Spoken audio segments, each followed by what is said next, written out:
Hello everyone. The time has come once again to play some more. Play some more of what, you may ask? Well, shouldn't that be obvious? We are playing more Sovereign Syndicate. A steampunk mixed with fantasy elements. I gave it some thought in the meantime, and it is... I like it. I like the setting. At first I thought it was a little weird to mix steampunk and fantasy elements and our world. But then again, the fiction is already full of weird stuff. And I think this works. Especially when you start considering stuff like how would the society deal with werewolves, for example. You cannot just have them out in the open. If they lose control under the moonlight, under the light of the full moon, of course they should be somehow contained. And while their way of containing them is rather inhumane, it feels authentic to what they are, what level of technology they have available and where their society is at the moment. With that little bit of commentary out of the way, let's have a look at Teddy. His temperament is currently at 40. He is feeling wary. Not that happy, but also not terrible. His stats are impulse, analysis, empathy, and ingenuity, which is pretty interesting to me. So this is sort of like intelligence and maybe creativity, while this is social stuff. A feeling for other people, of course. Analysis is obviously the smart stat, and impulse feels like it should be the aggressive action type stuff, action type stat. Each of these three characters we've played so far has different array of stats, which I find really interesting.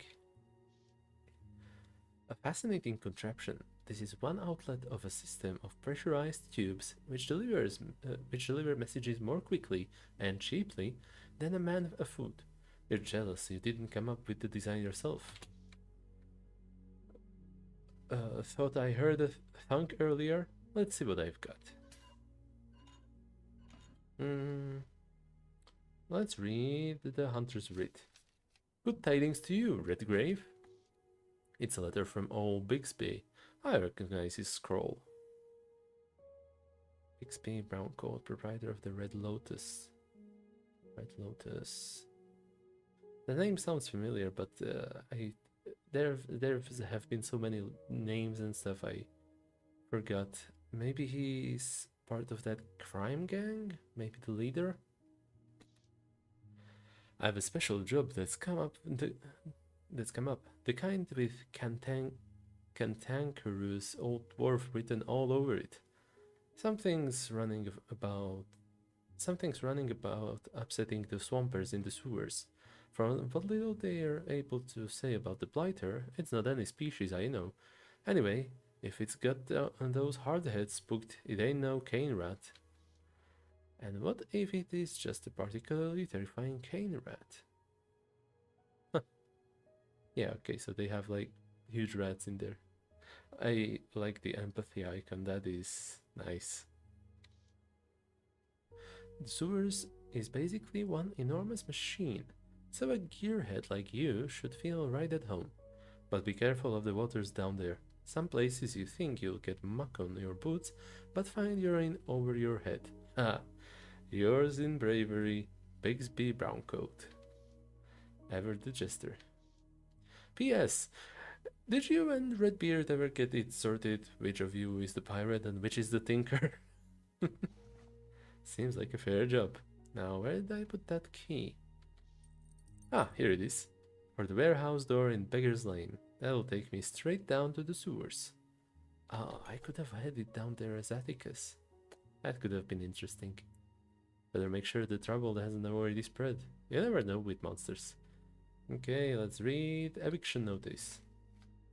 Dearest Theodore Redgrave, we at Arsenal Engineers and Arsenal Engines are sensitive to the needs of the common man, but we must regretfully inform you of your imminent removal from the property in Red Lantern Lane to further the expansion of our industrial empire.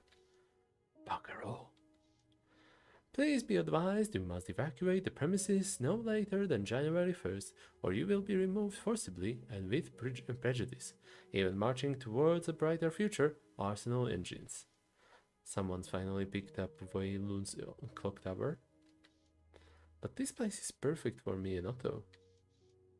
At least it doesn't look urgent, but I should keep an eye peeled for a solution nonetheless. Let's see the junk mail. What was Core again? Exclamation of surprise. Core, looks like another junk missive. Gentle reader, a most alarming situation has arisen. Arsenal Engines' seemingly endless hunger for factory space is now threatening residents of our very own East End. Lord Braxton has set his sights on a block of tenement flats, intending to put poor working families out on the street. Huh. I recall hearing the tenements have been without heat for months, and now this.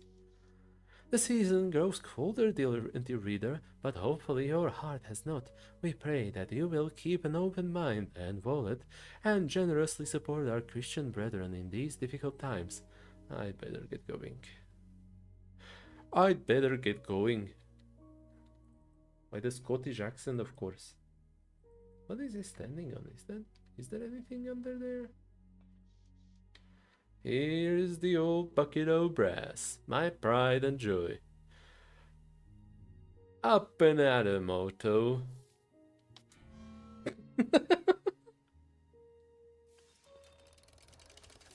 Ouch! Knew I should have replaced that spark plug. On top of the morning and good day, Mr. Teddy. Where are we off to? Boy, always hoary beard. We're setting out for a special treat, dear Otto. Wait, what was always?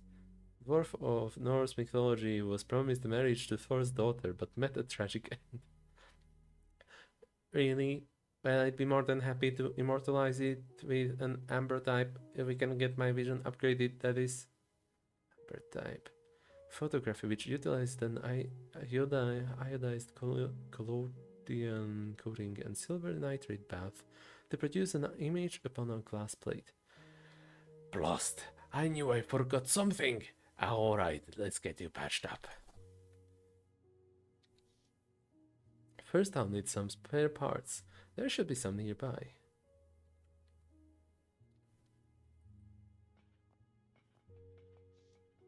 A cracked but still serviceable looking glass. That is a dwarf in tip-top shape, every grommet accounted for and in working order. But a spick and span cove like me need a loyal sidekick. Now I thought, why shouldn't I make my own? Otto's computational cores have improved with every caper. Someday, he might even be an automaton with autonomy. Here it is, the cast iron battleground where many a shepherd's pie has triumphed over that bothersome nag, hunger. I forgot, I do want high ingenuity. Yeah, okay. Okay, I can do ingenuity then. I hope someday Otto can taste my creations. Broker willing, there'll be a circuit for that, or I'll have to invent it myself. Blacksmith dwarf of Nordic mythology. Nice.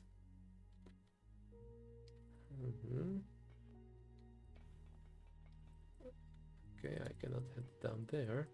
I can go upstairs. Pile of gears.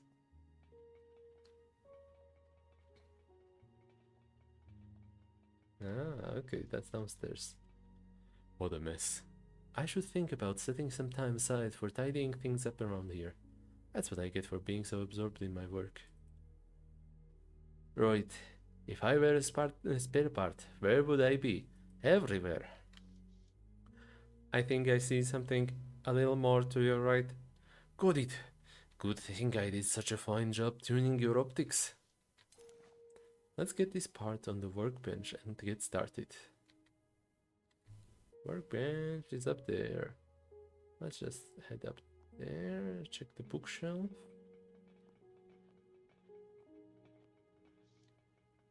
Ah, the good old dusty shelf, where many an engineering solution was sourced.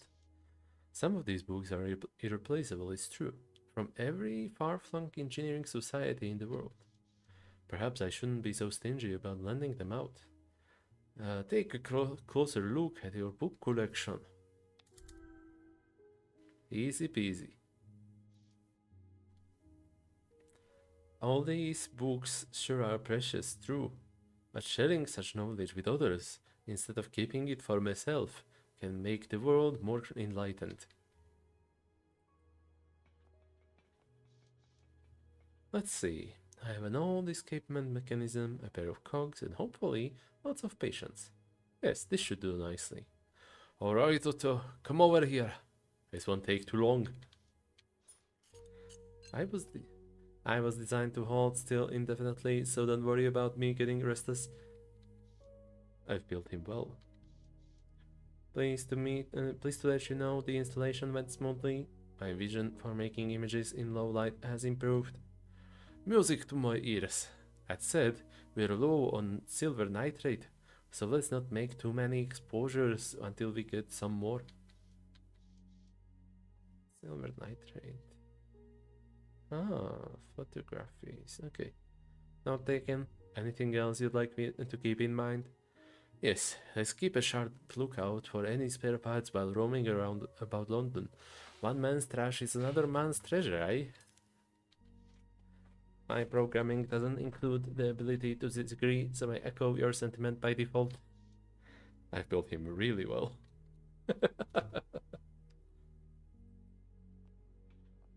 Oh yeah, I checked the mail already. Other side of this door is the hustle and bustle of London, so take care. I'm on my way.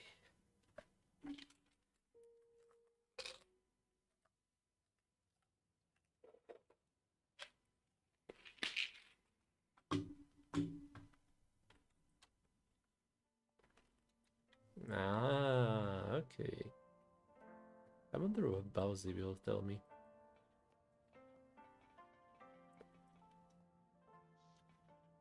Friendly disposition in a steam cloud of dumpling aroma is none other than Bowsy, being Bowsy.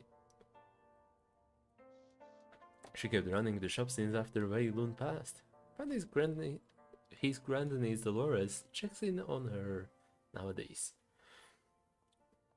She's your toy Poto? For this chorus of, Answer pending. Care for some noodles? Ask if she's lonely. You doing alright? Not feeling too lonely? I am not feeling lonely because the two of you are in my presence. We are pleased to hear that our company brings you satisfaction. Poor Bowsy probably has yet to realize that her master is no longer among the living. Jibe at Otto. At least you can count on her company should something happen to me, Otto. What shall happen to you, Mr. Teddy? Why should I count on her company? A beard of Proker. He's getting too curious. Not to worry. We dwarves live for centuries, but I'll explain in due time. And me, how long will I sustain in this world? Better let that one slide. Let's reminisce with Bowsy. I had some of your noodles once. Not bad, but they hardly hold a candle to what I can cook. Right, Otto?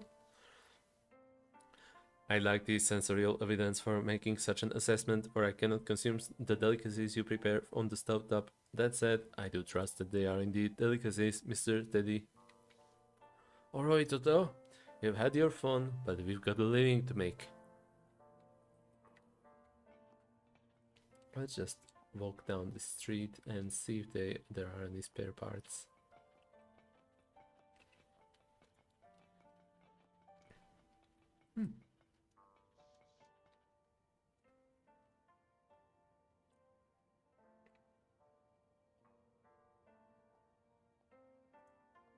I think this path will take me to that canal bordering the slums. Only people who live there are those who can't afford to live anywhere else. The canal might be polluted, but at least it's access to water.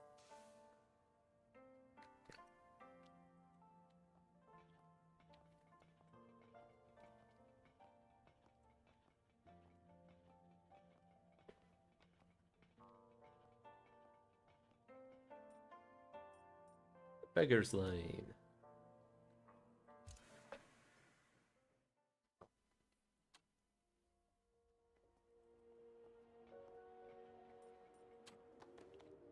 Let's check the journal.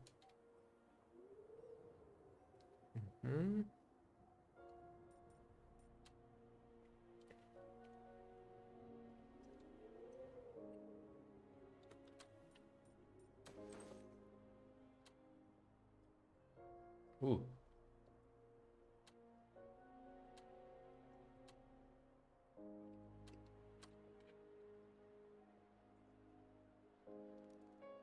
Dante's shop.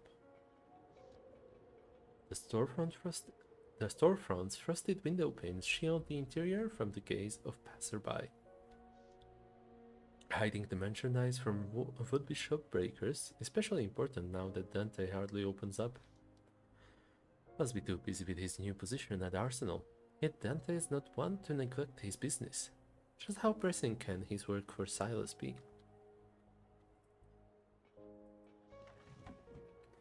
Don't see many of these nowadays, what with steam gurneys tearing up the avenues. Automobiles first prototype by Sir Goldsworthy Gurney. The march to progress beats a steady drum, but the simple inventions had to walk before complexities could gallop. Walk before I gallop, is that what they call a pithy lesson? That's right, Otto. Or an adage. Someday you'll write your own. Oh. I have a bad feeling Otto will die during the game.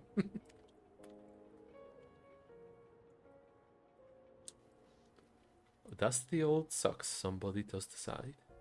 One fair thing about having just the one leg is that my socks last twice as long. And it's hardly a bother if one loses its mate.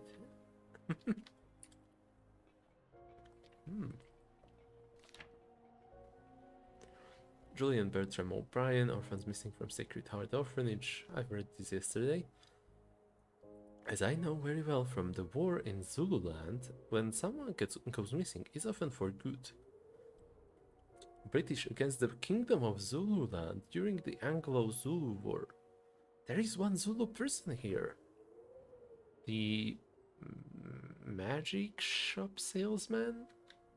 I think. Oh shit, a corpse. A dog hound that called it quits and left his mortal realm. Is that dog hound taking a nap, Mr. Teddy? I'm afraid not. Seems this one has had too many drinks and couldn't handle the load. He's fitted with all sorts of advanced enhancements. I say we loot the old bloody bag. He won't be needing that tech anymore. As long as I don't mind picking over a corpse, there is indeed a highly salable pressure valve in easy reach. I had to wipe the blood off. Mr. Teddy, is this a part you could integrate with my systems? Aye, Otto. Sharp lenses on you. This here is a high pressure regulator. Henry Ford's doing, I believe. So I might get an upgrade. If it's a good fit, worth trying out back at my workbench.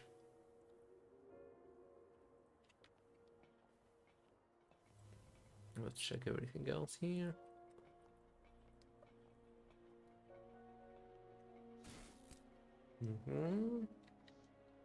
Broker's beard. Those bolts are ferocious. Better keep my distance.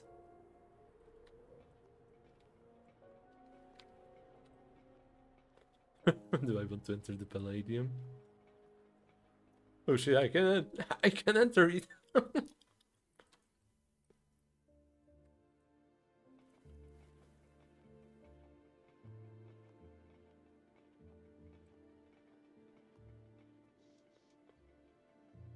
The inimitable Lefty Brown, famous for thievery and card playing alike.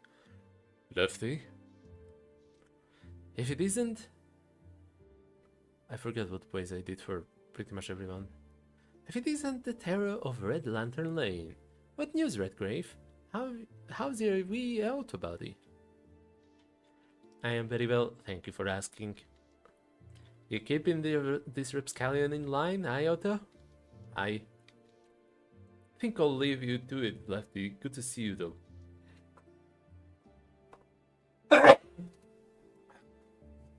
Hey, you too, Redgrave. Keep him in line, Otto.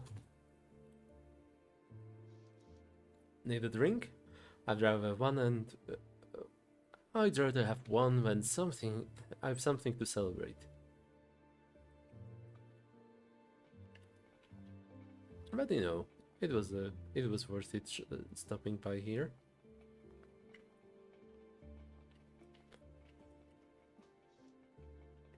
When the Irons arrive, they'll fire up this automaton and start piling up the team. Lots of money to be made at Baccarat, but I can't say I'm fond of a game where it's you alone against the banker. What do you think, Otto? See a resemblance? Error. Pattern recognition is not a function of my circuitry. My apologies, Mr. Teddy.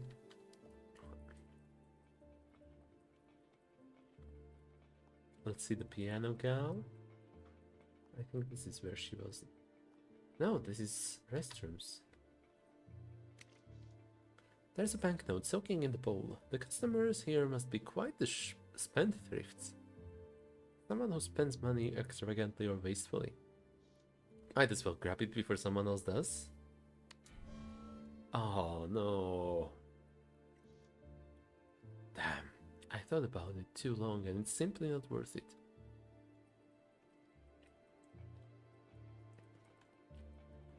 That's right, Otto. I'm going to die of depression. No.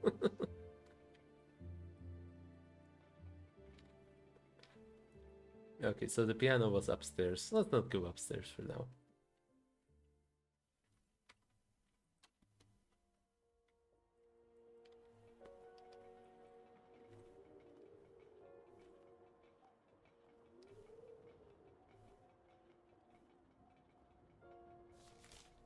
An old leaflet from the Christian mission.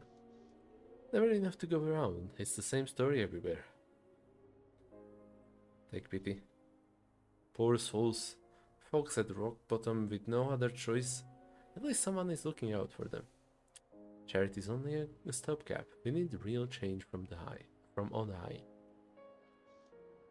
In the meantime, for those who can spare a few shillings, it doesn't hurt to give.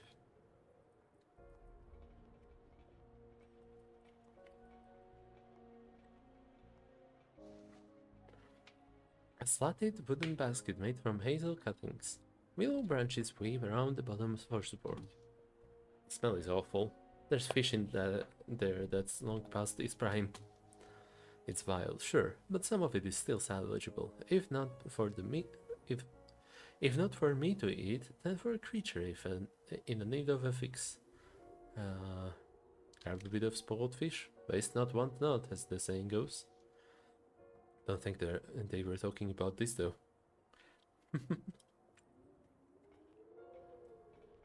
I guess that might be useful for me since I'm going into sewers to see what creature is there.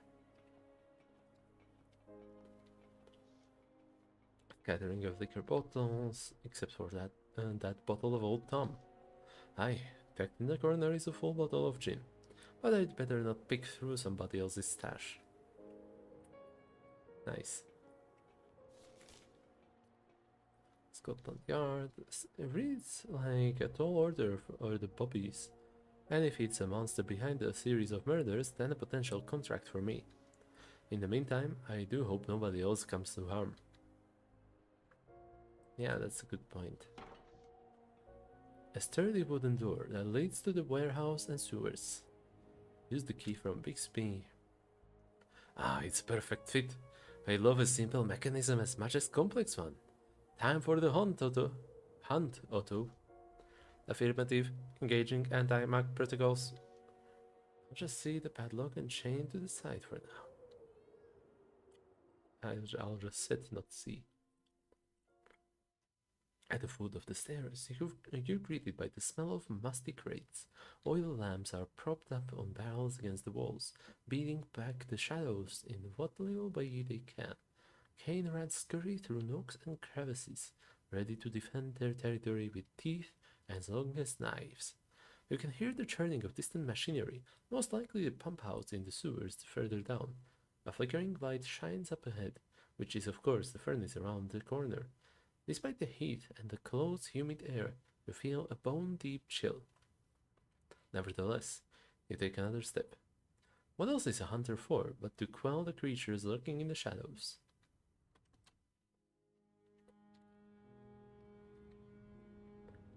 Wooden copper, red cedar paneled red cedar paneled and cornered with iron, a sturdy but time-worn container. This dusty coffer hardly holds my interest. Doubt if there is anything useful inside. I'd rather learn the complexities of machines than wooden boxes.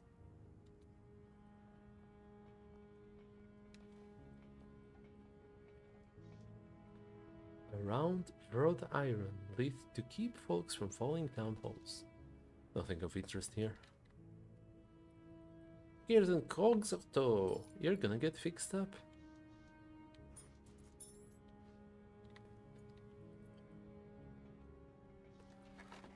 A beat up crate that smells like an animal crawled inside of it to die. Bugger. Bugger this. I've got bigger fish to fry. Or monsters as it may be.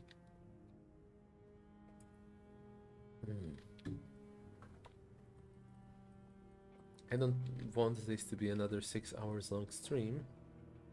Footsteps down below. I know what it is. Oh, and Teddy and Otto. It was the shine of Otto's housing. Otto's housing gave you away in this gloom. But what brings you here? I could ask you the same. Hard for a buildman to do his job from up the stairs and next door.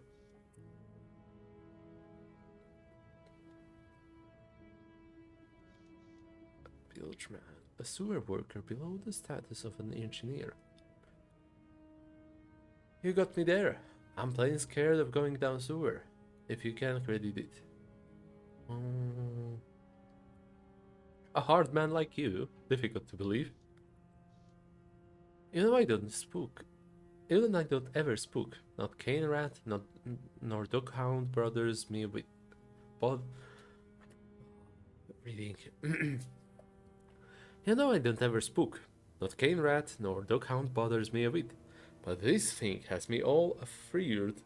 It has.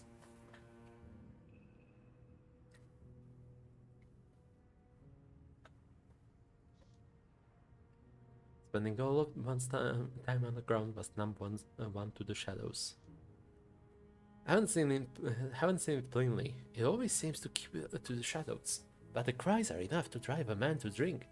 The human cries of its victims and the unhuman cries that follow it.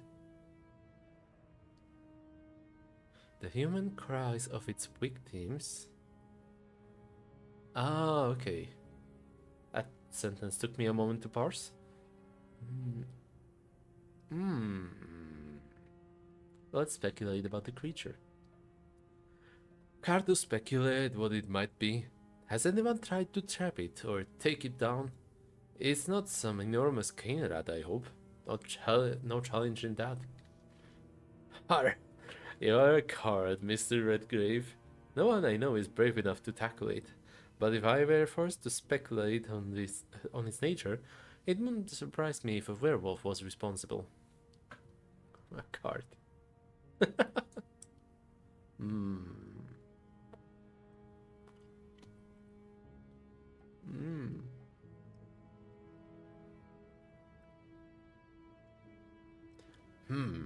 But the full moon isn't yet upon us. Werewolves only transform on the lunar cycle. Normally that's true, but there's a lot we don't know about it. Perhaps there are some who can transform at any time.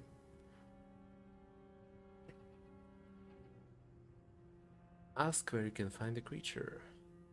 Do you know where I can find this fearsome creature? Lurking about the sewers or the pump house, I reckon. Hasn't come as far as the warehouse yet. If it does, I may leave London altogether. Inquire how the victims were killed. How were the victims killed? Ah, that's the worst part of it. No one knows. No bodies have been found, but two of my colleagues have vanished in the past few days. I can hear a quaver in his voice. Quaver? Poor fellow is terrified. Let the hunt commence. Very well. Let the hunt commence. I wish you all the luck in the world, Teddy. You too, Otto. Be sure and see the pump house captain for a key. That is, if you are sure that you want to go in there. Oh, I'm chomping at the bit to meet my query.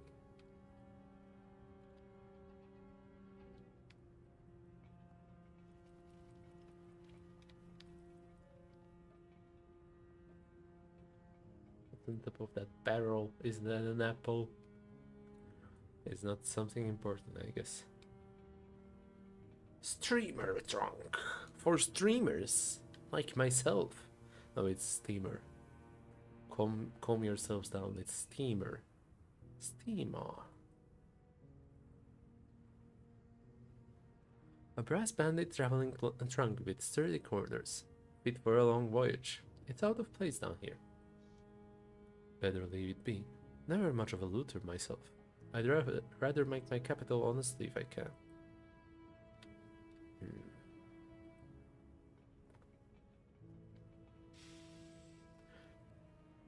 Identity HERA function firing the boiler. A stunning piece of craftsmanship. Hera, report. Boiler operating with normal parameters. Battery 78%. Addendum. Slight pressure loss indicates steam is suboptimally routed elsewhere in the system. Aren't you a brave little thing? New automaton, greetings. New automaton, identity. Didn't know where there was a punch card for flirting. Come along, Otto. There's work to do.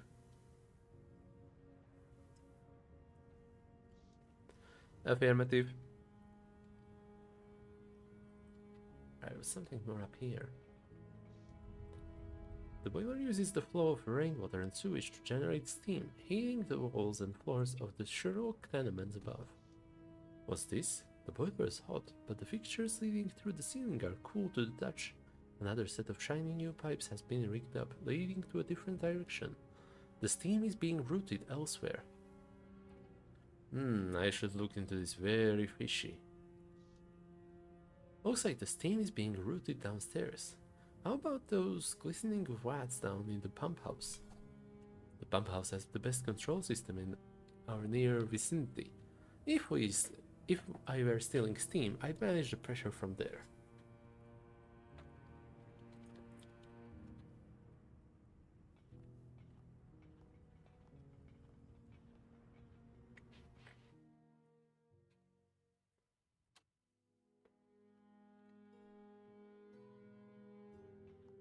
Hmm. Ridden with mildew. This looks like a good home for cane rats. Bloody, filthy creatures. But rat bathing can be fun for those who can stomach it. A sport where a pit is filled with several rats and bets are placed on how long it will take a dog, often terrier, to kill them all. Holy shit. Watching small animals get torn apart by dogs like tiny the wonder. Not my choice for an evening out. English toy terrier, famously known for killing 200 rats in a single hour. Holy moly. What a beast. There's someone out there.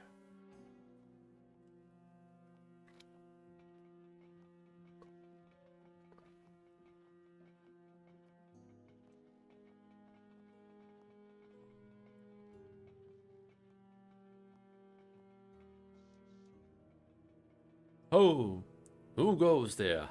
Mr. Redgrave, aren't you a sight for sore eyes? Oh, it's a cyclops.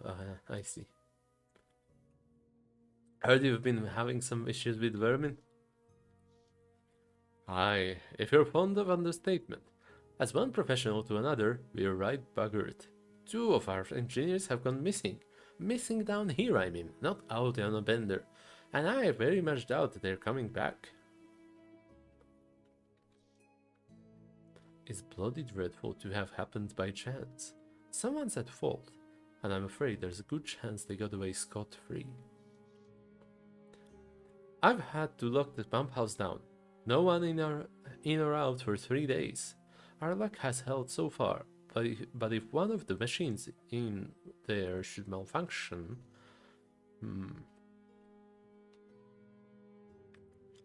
That's exactly why we're here. Right, naturally. Here, you'll need this key. Godspeed, Mr. Redgrave. Hello, Kate. Hello, human. How are you? How are you doing?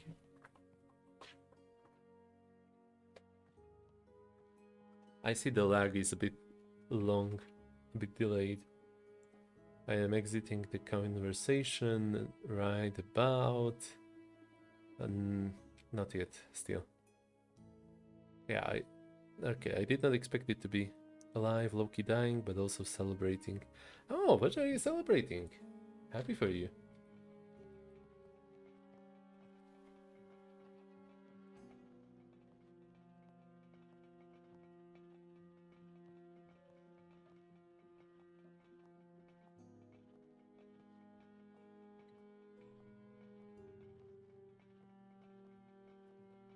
Check. Oh yeah, okay, I'll check.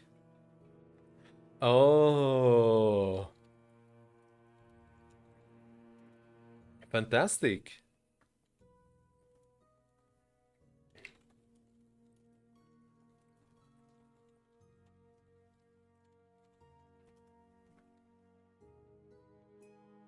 Very good. Let's see. Ridden with mildew. This looks like good home for cane rats. Bloody filthy creatures, but rat building. Oh yeah, okay. I already talked about that part. Anything else down here to examine?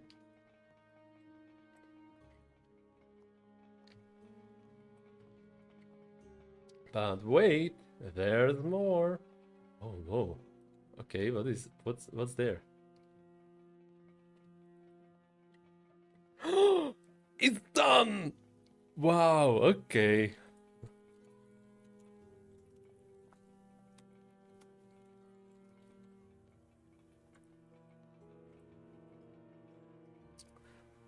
That is looking fantastic. The details on the crown, the facial expressions are all looking good. Yeah, this is nice. Well done, Katie. Very good. Yes.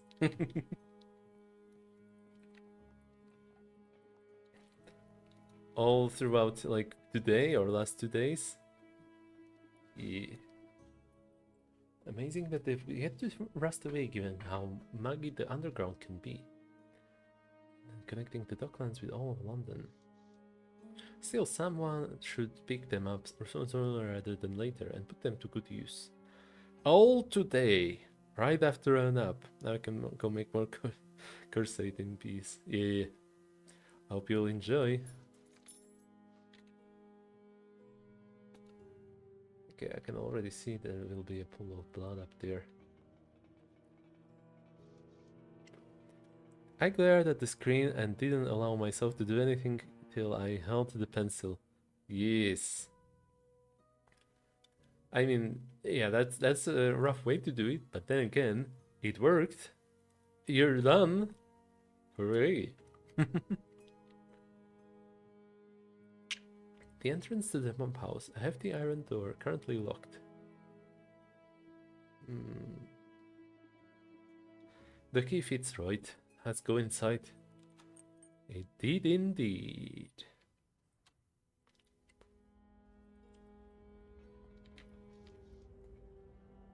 Yes, something is off in here. I smell a monster. Oh. Otto, we'll need to act fast. Place a trap at each of the side doors. I'll have to watch my back as well, in case a monster wants to creep in from behind. Task initiated. Good. Then I'll head for the upper catwalk in order to have a vantage point.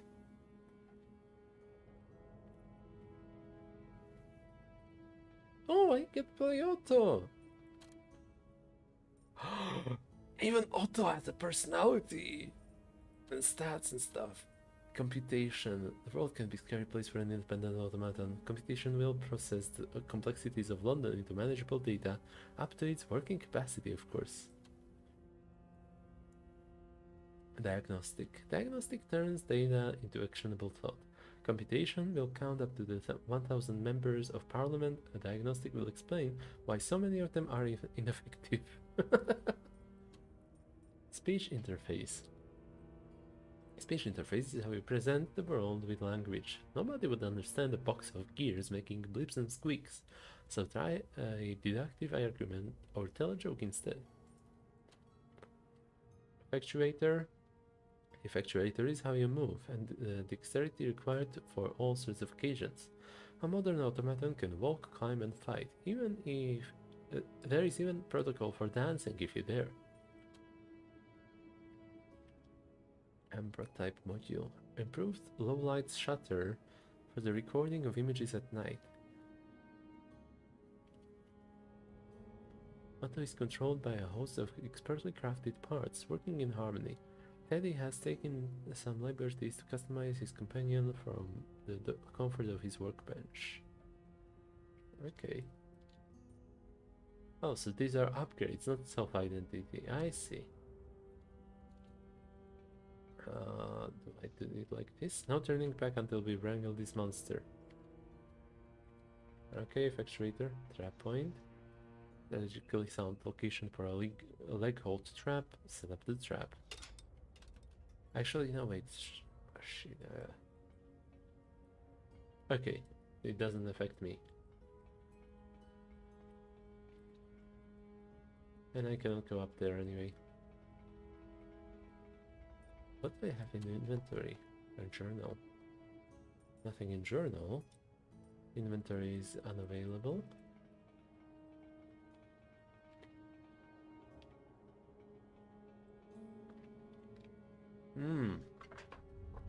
There's something odd about this boiler's configuration, but I can't put my articulating digit on it. Maybe Mr. Teddy should have a look. He should indeed. Let's see. Now this feels like a pointless point for a trap. That, on the other hand, yeah, that will do. 2 traps should be enough. I should step onto that raised platform and keep my lenses peeled for that monster.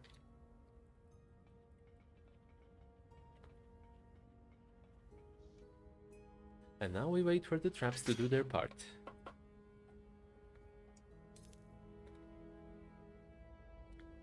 Ah. How the hell do I dub him? Have I got you to thank for this? Ouch. The trap I set is firmly affixed to his leg. The device has merely inconvenienced him rather than immobilizing him entirely. Gratitude is unnecessary in this case. I am Otto. What may I call you? Call me Sucker Jones. That's my name, and I want you to know it before you die. I have never considered that the state of non-entity common to all organic creatures might be applied to myself. This particular organic creature is furious with me. Perhaps the distraction is in order. You seem to be suffering multiple symptoms of a very unusual condition. What happened to you? I've been using a special serum, supposed to fix the infection I got from this puncture, augmentation installed in my arm. My boss, Miss Molly, sent me down to the pump house to do a wee job, but something's gone wrong with the drugs. I've been out of my mind. This half-human entity must be suffering greatly, both physically and mentally. I keep backing out, and I can't remember what I'm supposed to be doing. Every time I come to my senses, I start looking for a way out, but I can't even do that right. Let me just... microphone. It sounds very unpleasant and confusing. Maybe Mr. Teddy can help you? Oh yeah? Whoever that is better act fast. The way this infection is spreading, I'm no longer for this world. He was just here. I'm sure he'll be back soon. Usually he's not the type to keep someone waiting. Well, in the meantime, I'd be happy to dispatch a Tin Willy with his head too full of steam. I wonder if I should be perhaps more of a distance from Mr. Jones? Somewhere up above us, Teddy takes careful aim. The blast from the blunderbuss is quite loud, and the force of it temporarily knocks Mr. Jones from his feet. When he regains his balance, Mr. Jones stares at the stump where his mechanically augmented arm used to be. Oh, bloody hell, Governor. Hear me out, please. I'm getting a raw deal. Teddy leaps down from the catwalk. Looks like it was a giant cane rat after all, and I am the rat catcher. It appears I am safe for the time being. Teddy's plan worked perfectly. He's hurt badly, but we're not in the clear just yet. Oh, why offer him a way out?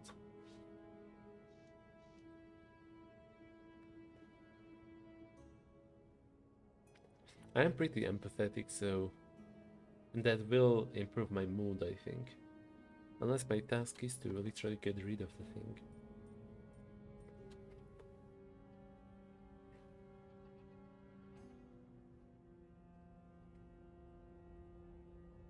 I should head to Picker's Lane and make your way down.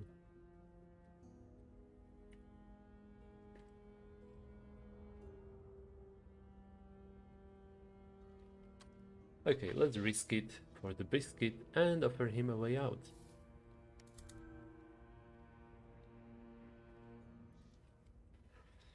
Give yourself up and maybe something can be done for you. Resist and it only makes my job easier. Appreciate that, Governor, truly. But the only thing what can be done for me now is a mercy killing. And quick like. God no.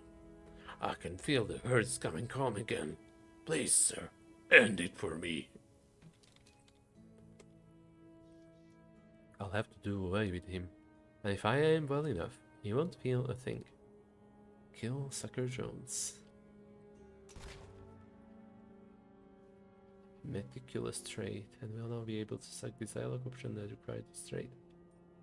Hold fast to what has worked. Pity it had to end this way. But there's no way I'm carting this friend back to Bixby. Now we'll just gather the evidence. Otto, activate the Amber type module. By your command. Shame to see what used to be a decent man to so overcome. But no sense in dawdling. Make the exposure, Otto. I get two of them at the same time? Okay, interesting. Brutal. Huh. Not to worry. I'll handle it, Mr. Teddy. We should have the exposure by the time we meet with Bixby. Isn't that right, dear Otto? Chemical development as quick as I can master, but I'm low on silver nitrate. Thanks for the update, old buddy. We'll get you some more from Nandi just as soon as we can manage. Mechanical arm, don't mind if I do. The design of Sucker's arm is remarkable, significantly different from my own devices and unlike anything I've seen before. This is not typical of the Doghound's prosthetics at all. The torque and range of motion have obviously improved. The alloy isn't familiar either. How did a gangster like Molly get a hold of advanced technology like this? And to think it's being squandered on a common thug like Sucker Jones. This tech could potentially solve the chronic issues with my own augmentations. For example, the extreme and ongoing discomfort of regular use. Like the arm. It definitely bears more investigation. I'll take it with me, I suppose. I should speak to Molly about this when I get the chance, and Dante might know something about its provenance as well. Just remember that my watch could use charging. So I'm just gonna put it on the charger for a moment.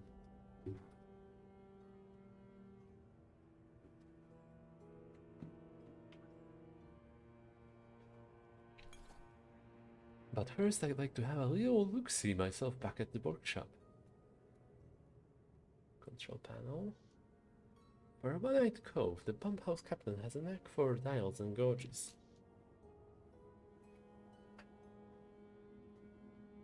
When in working order, this system functions almost autonomously. Captain should only need to pop in and check it now and again.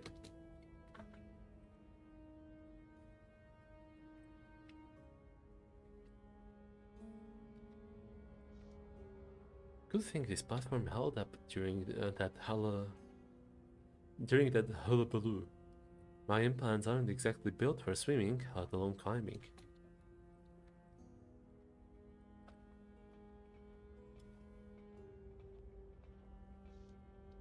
A human arm, surely torn off by Sucker Jones in one of his rages. Good thing we dealt with him, or there would have been more victims. Don't we want to get rid of the traps, Sato? Oh, okay, I guess not.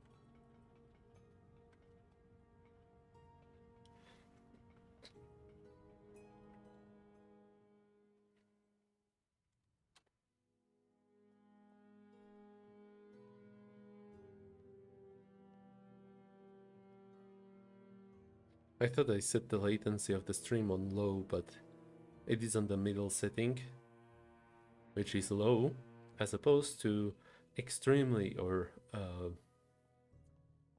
exceptionally low. Let's talk to the pump house captain. Ooh, what's up there? Mr. Redgrave, thank the Lord you remain among the living, and in one piece. The One Piece is real, Mr. Redgrave. It is real. How did the hunting go?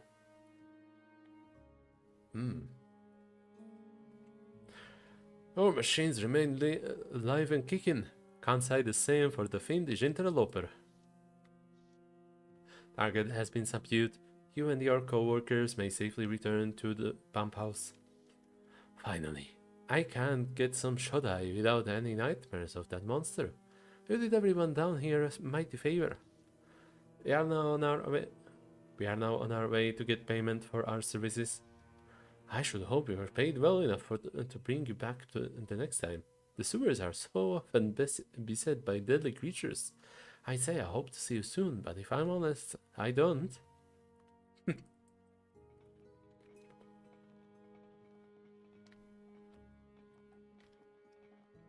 Now let's have a looky. Navy locker. Now the humble liquor locker. Ah, what a phrase, liquor locker. Quite common in places where long shifts are the norm. Control panel. A broad array of levers and switches meant to control the water flow, no doubt. Pressure is normal, water level normal, nothing untoward. This switch cuts the inflow for maintenance. Could be useful if I need to poke around in the muck down there. I'll leave it alone. I think I did my job well enough.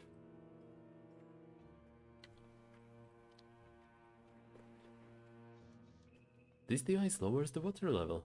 Easier to take care of than the control panel.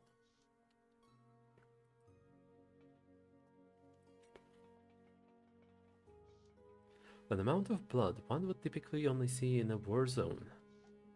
That's a lot of blood. Unless the victim was a horse, they can't have survived.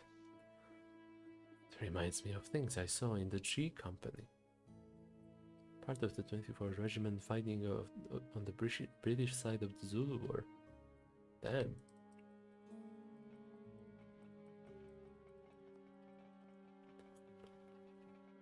You know what?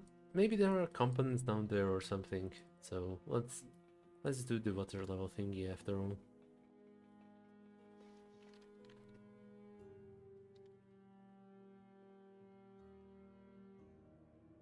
Did it work?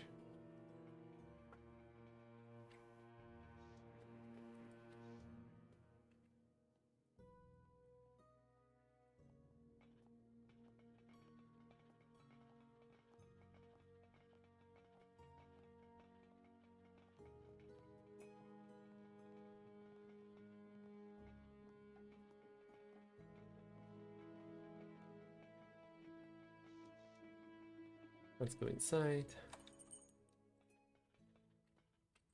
One more check just to be sure I did not miss anything here. That's a long pit.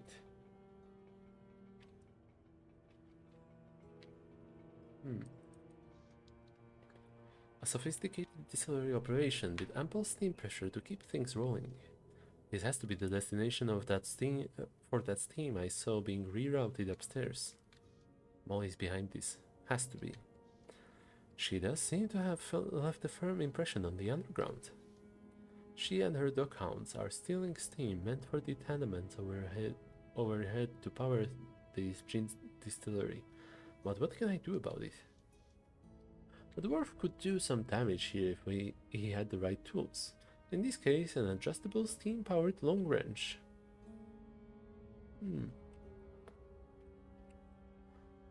Do I want to do this?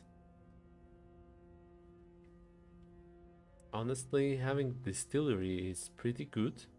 Not just because haha funny alcoholic, but also because it's disinfection, and maybe that's something that this age needs badly. Although I don't know if they would use it for disinfection, but you know, it is what it is. I could do something about that. Let's see if Dante has the tool that I need.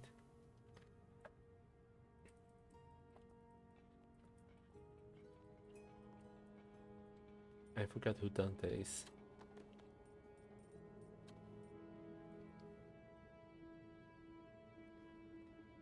House or Red Lantern Lane. Okay. So it's not this captain. That's the part that matters to me. Is it him? I cannot even talk to that one anymore.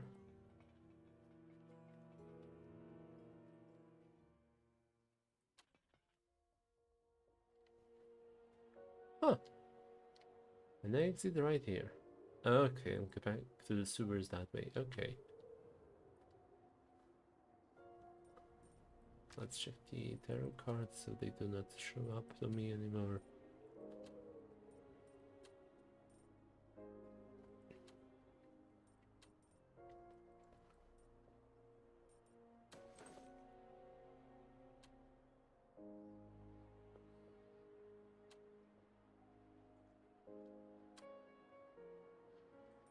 Okay.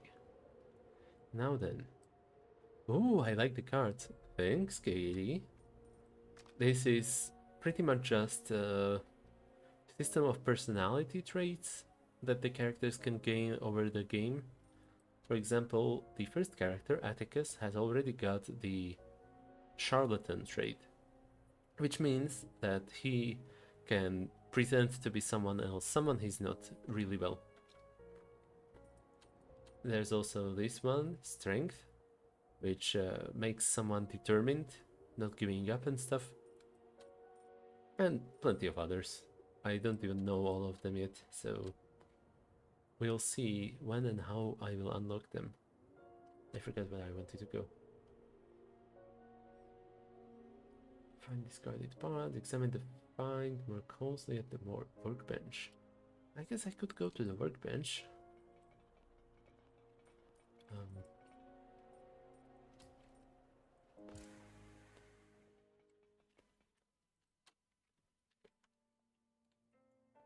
And do you like my British accents?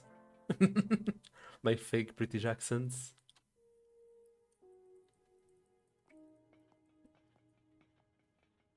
Yeah, they're well drawn. Lots of things to do on this workbench. Study what's left of Sucker Jones. Let's take a gander at the late but unlamented Sucker Jones's mechanical arm. I'll test. You know what? Let's start with analysis. What's it made of anyway? Good, good.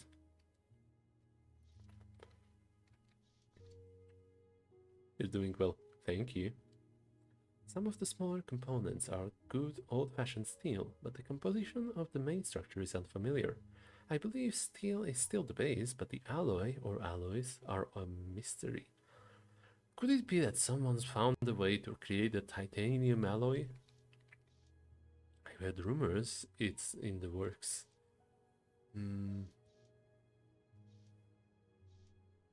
I guess the order of these two doesn't matter much.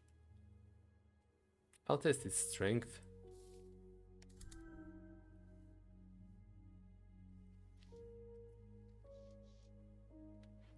It only takes a bit of work to hook it up to my steam line and apply some power. Grip strength is impressive, close to 1100 newtons, much stronger than my own. Wrist and elbow joints are correspondingly powerful. Perhaps I could reconfigure it to use myself. Ooh. Ridiculous. It's much too large for my frame, and there's some very fine machinery in the socket where it meets the stump. With all the gore from the sucker's demise, it's hard to be sure, but I believe this augmentation was actually embedded in his flesh. That's certainly new. That's enough fiddling for now. Perhaps I can get some more insight from Dante. Otto, take a picture of his arm so we can show it to Dante. Done.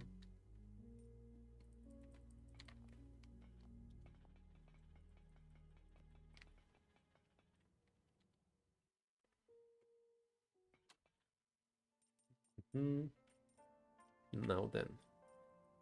We go to Dante. He's likely at the wharf, but he could be at the bathhouse in the Red Lantern Lane. And we are at the Red Lantern Lane, so might as well go check now.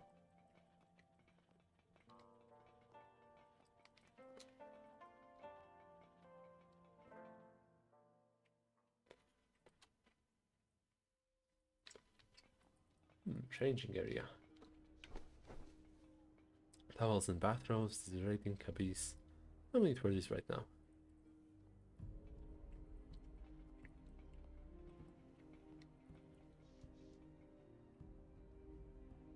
The proprietor keeps the water a mite below scalding all through the day, and provides a supply of rose petals, bath salts, and the like for the discerning customer.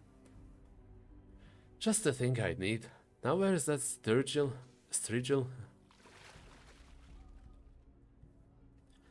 Alright, Otto, now help me in while I take my leg off. We can get you all cleaned up later. Dante! How goes it, Teddy? Here for business or pleasure? You know us, Dante. It's always a bit of both. Haha, true enough, Otto. So tell me, Teddy, what's on your mind?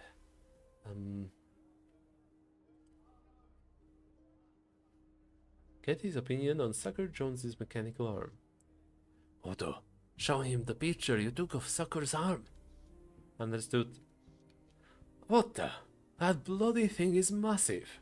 Did you swipe it from one of the cargo loaders at the wharf? I'm gonna tell him more. Believe it or not, one of Molly's doghounds was using that gadget to shake down old ladies and reach things from high shelves. But this is no joke. Take a closer look at it. It's fine workmanship. That much is plain. Where did it come from? Is it one of the arsenals? I have to say, it must be. No one else is working on prosthetic technology this advanced, at least not in this country. But access to the experimental branch of augmentations is highly restricted, and I don't have it. But can you snoop around at all? Find anything out on the sly? Bluntly, no. The boss is very cautious, even paranoid about espionage. If I got caught wandering around the wrong sector, I'd like as not get sacked on the spot.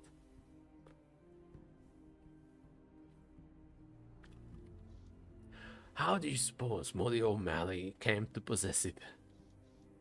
Can't really speak to that, though my employer doesn't scruple to work with the common folk when it comes to field testing. Though he might reconsider that approach, seeing as how this wonder just fell into your hands. How did you come by it anyway?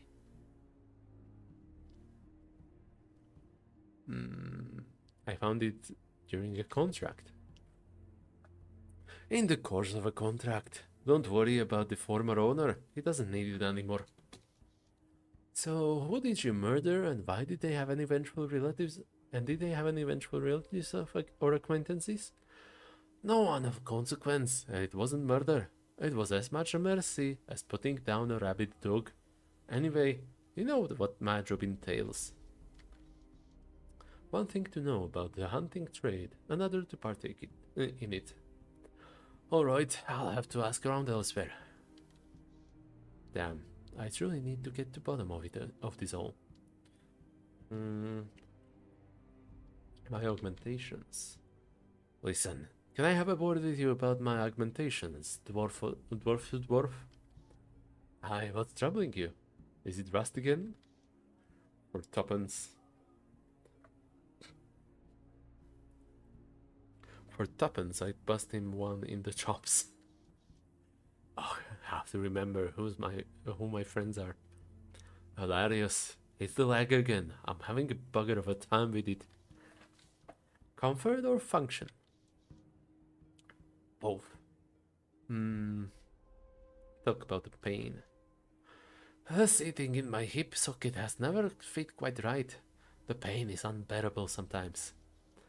Let me take a gander at your harness. Seems you like to cinch it up to this notch here. Aye, that's where it's most comfortable. Well, the wee hole is all stretched in it. The strap has to be replaced. I'd suggest it with a wider band and a double notch for less wear. Neither could I. I have to get to that sometime. And mind you don't overdo it on the pain medicine. I've seen many a good dwarf fall down that hole. Oh, I know it, my friend, but it's a good advice anyway. You all good then? As something else I wish to discuss. Implants can be a double-edged sword. ask him if I can borrow a wrench. Oh yeah, some wrench. Before I forget, I need to borrow a steam-powered long wrench, the kind with an adjustable socket. Sure, I'll pick it up next time I'm by Arsenal. Come see me then. But what do you need it for? You hiring out as a steam mechanic now? Haha, not at all. Just getting up into a bit of mischief. As much as I trust Dante, I can't afford to have him throw a spanner in my endeavors. I'm looking for Bixby. It's about the contract. He was here this morning. Should be back any time. What do you need Bixby for? Another monster bounty? Tell him the tale. Aye, but the last job was a bloody mess. Captured my quarry down sewer in the pump house. The leg hold trap made it easy enough, but the bloke had been subject to an awful procedure, and he mutated into something so sickening, I'm afraid I can't describe it. Any idea what was behind it? Not a new kind of infection, I hope. Can't say for sure, but I shudder to think that what could happen if the affliction were catching. Whatever it was, the fellow was better off dead. What horrors! I prefer to stick with machines. They are at least somewhat more predictable. Amen to that. For me, it was just a day's work, nothing more. Indeed. Speaking of work, I've been enjoying my time at Arsenal Engines thus far. My boss bears great ambitions for manufacturing even more advanced kinds of finished mechanisms and mechanical parts.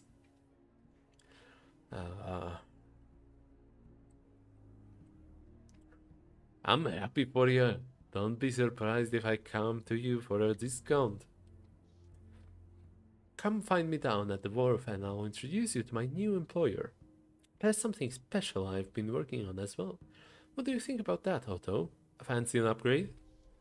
Currently functioning at 100% efficiency optimal. Haha, not what one would call brilliant conversation.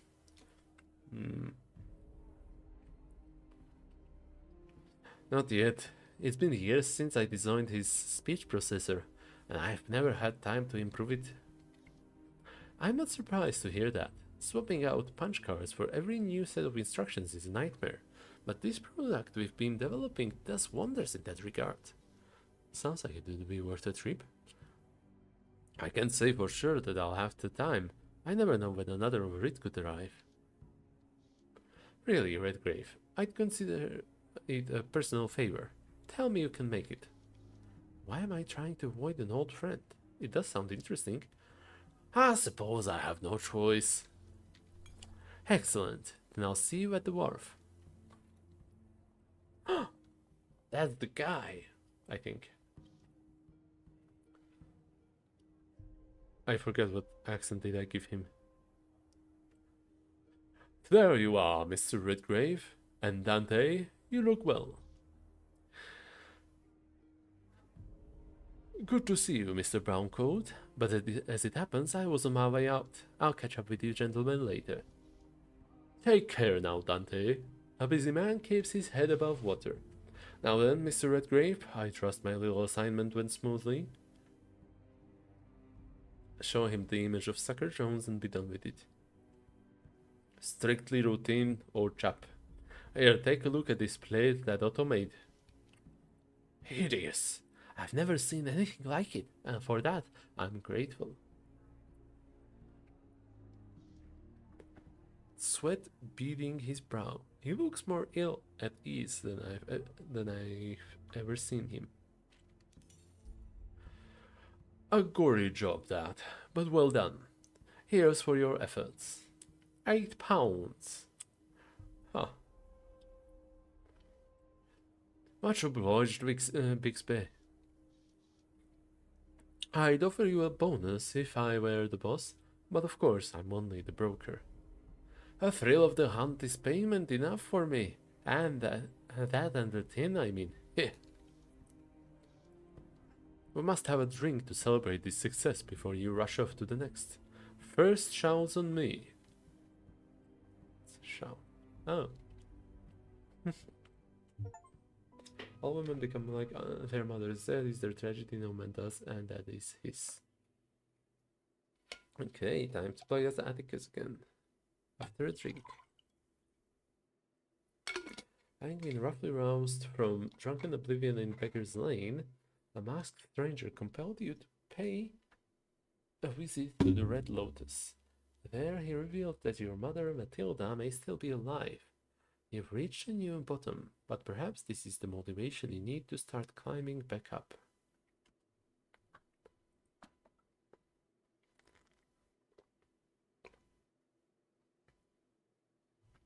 And daylight streams through the window in your garret. You must have slept a long time. Woken from the tremors of a terrible gin hangover, you remember that the masked stranger gave you an ultimatum last night. Recall a few childhood memories or take a deadly dose so that he could collect the bounty on your head. You sailed back to the Sacred Heart Orphanage for an opium dream, but the images swim away from you, now in the sleepy dawn. Today you must return to the orphanage and see if your mother's name is still on file. If it is, then you have a chance to save her from the mental institution where she is apparently being held.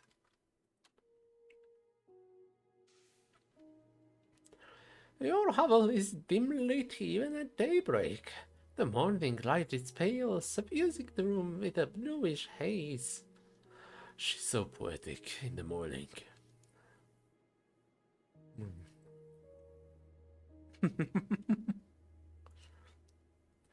Alack, I've no time for more poetry. I am a minotaur.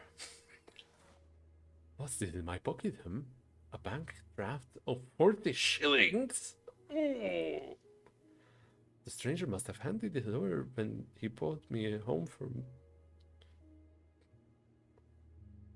Oh, when he brought me home from the Red Lotus. I'm rich. I'm a magician. Humility. Nice. And there's something else as well. The Magician Tarot card must be one of the stranger's mysterious gestures, for I'm not sure it has any tangible function. Having it with me, though, I do feel a newfound sense of humility. Any road, the bank draft might come in handy. But it's just a bit of paper. It's not liquid capital. I couldn't spend it down at the Palladium. But a more formal establishment would accept the bank draft. Clearly, the stranger has something in mind that I haven't grasped. Speaking of bits of paper, what was it I saw in that dream? Let's try to recall. Ooh. Eloise handed me a note in my mother's script. On the off chance that it's still in the records at the Sacred Heart, I'd better find it.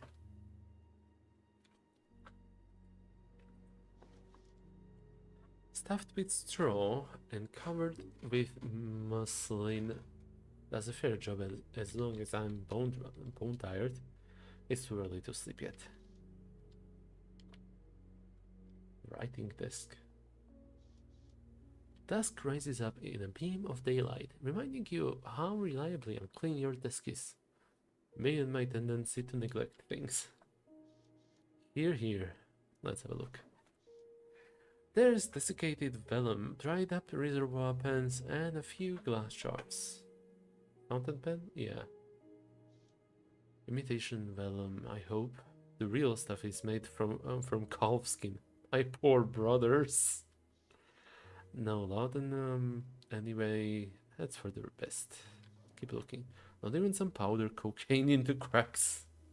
Nothing to raise a hair. Not with my tolerance. But there's something small here at the back of the drawer. Your mother's ring. The only heirloom you ever had. A silver band with a small sapphire. It was folded in your blankets when you arrived at the orphanage. That doesn't look silver, and that hardly looks blue. It looks more like a gold ring with a ruby, but who am I to judge? I can see it now, folding it shamefully into my best seenet on the day she left me there. Hmm. Heloise gave me this when I came of age. I remember we were sitting in the courtyard. I saved it with all these years, never. I saved it all these years, never knowing what to do with it. Take it. I'd better take it with me this time. No, I'd better take this with me. Mixing up the order. The inside of the oiled booth is dusty, and the outside is patinated with smoke from the factories, but the glazing bars are well made, and the double panes keep out the frost. Oiled booth, small window resembling a wheel, with spokes radiating out from a circular center. That's pretty cool to know. Oiled booth. I don't know what's the pronunciation of it. It's probably French. How about flicking the snip? Could use some fresh air. Crack open slightly. Should I ponder the scenery? Why not? I could use a break. In the distance is the docklands, where the boil and bluster of steam power reigns supreme. The hammer and nail of burgeoning industry, and the bleating cry of air horns on the steam freighters at the wharf. Deliverance from something. But what exactly? Deliverance from the humdrum repetition of routine. Progress is progress, no matter the form it takes. Annie wrote, it was nice to have a moment to myself. Let's make sure the window is closed. Okay. Address. Wardrobe. What's this god-awful thing again? Good place for your garments, dear fellow. A respectable cove must be able to dress for any occasion. A well-tailored waistcoat is held in high regard. Rubbish. Those fancy jacks can turn up their noses, but in the end it's confidence that matters. Why is this wardrobe talking to me? This wardrobe has seen many thoughts come and go, and so many hearts spilled on pages by starving poets that it must have soaked up those emotions and developed some of its own. Otherwise, it's yet another voice in my head. Wrench it open. Wood paneling shakes as I open the sticky door. Careful, Aunt Selina will charge me. Who's Aunt Selina? The landlady, remember? She lives downstairs, and whenever she comes up, she hunts for what's out of order. Inside the wardrobe is a wasteland of dust and spiders. Some time ago, my racks were replete with the finest silks, satins, and linens, bespoke waistcoats and pantalettes softer than lambskin. This is getting a bit weird. The wardrobe is upset, and it's no small wonder. I sold all my outfits to pay for the last bender. It was fantastic. Anyhow, I picked up a nostrum to detoxify. Effective medicine available without prescription. Right, I've got that bone to pick with that peddler. Nothing but salinated water and snake oil. I remember. I ended up needing an emergency dose from Bixby. Public to yourself again? Well, I wish you'd fix the cracks in my fastenings. It's rather draughty. Alright, I'm finished up with this.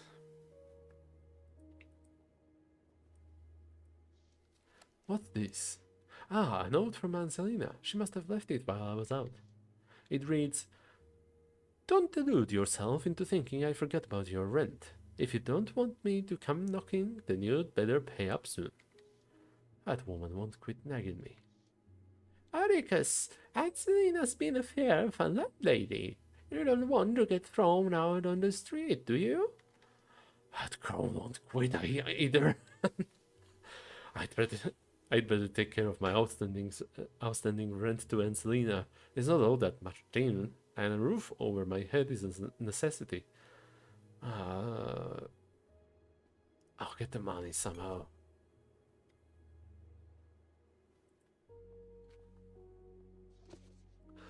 Right then. Lovely smell of books and all that, but don't you have any other interests aside from magical lore? How about a novel? Stories? No thanks. I tend to get lost in them. Read the titles. Oh no. Okay, I can already see some references. The Minotaur and Me travels with Beastie, greatest magicians, illusions from Thicos. Let's redirect the microphone a little. Spellcasting 101.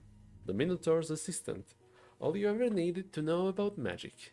Painless potions and helpful hexes. Perilous potions and harmful hexes. Ritual world history. Panic and peril, the politics of human and beastly relations. Ectoplasm, fact or fiction. Spiritual prophets. How to train your pixie.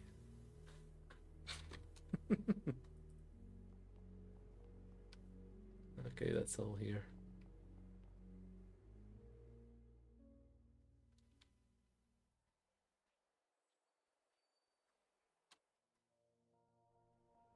Oh. Oh. Right next to the curio shop. Watch faces are of copper, nickel, and whalebone, with bands of bristling snakeskin and minotaur leather. Rudy and Selena. She's still selling minotaur leather. Take a closer look at the case.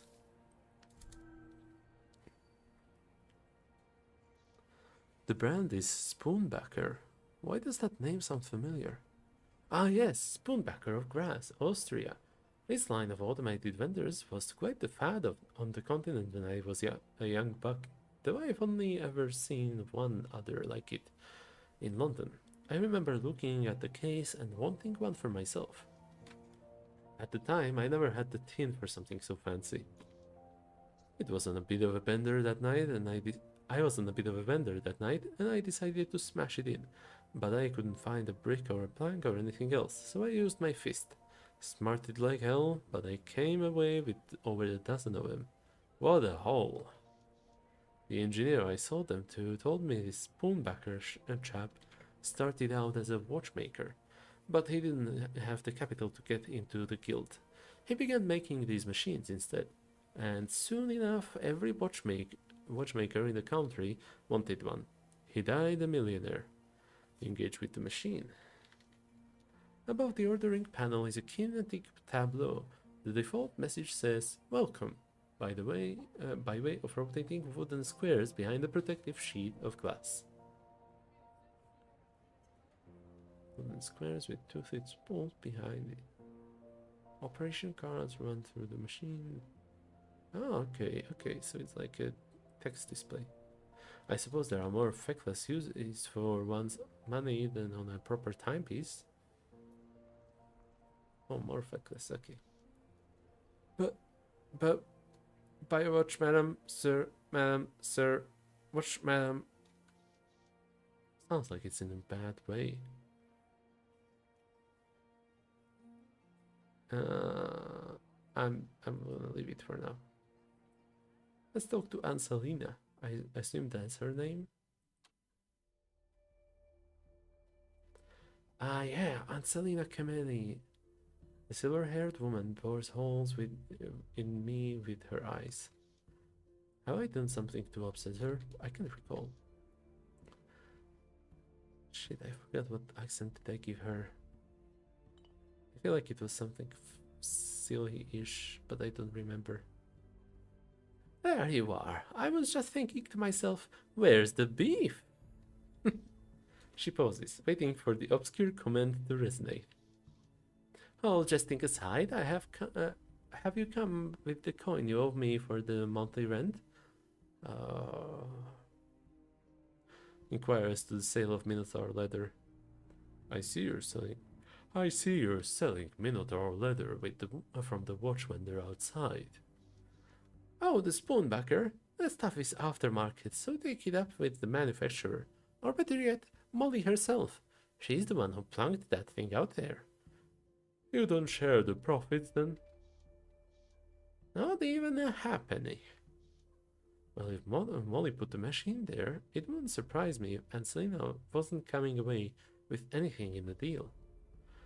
It's just how that blasted troll-up operates. Molly, I mean. Hello, why the sudden interest in how I run my business? If I weren't so savvy, you wouldn't have a roof over your head. Morals and morals and profits can coexist. It just takes effort. I don't philosophize, especially not with you. Now, please, I'm very busy. She's not taking pointers on this topic. If I'm not here to settle up on the rent, then I've got better things to do. Now then, how did it? What else is it that you need?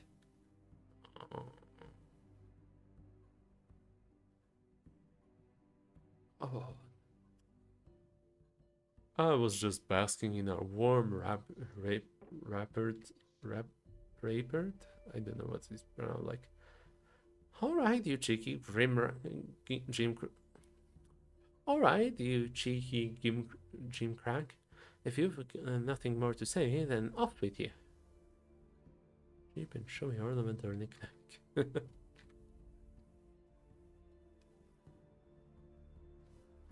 I would love to examine everything here, but I feel like I will be returning with rent anyway. Let's get some water and check the street. Unusually clear puddle.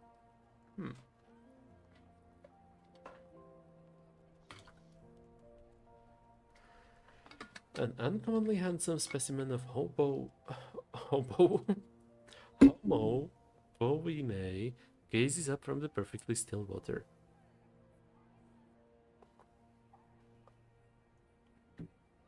How did I ever let things slide for so long? Bah! That life was stultifying. I don't know what that word means. There's excitement down every dark alley now. I never know whether today will bring glory or ruin.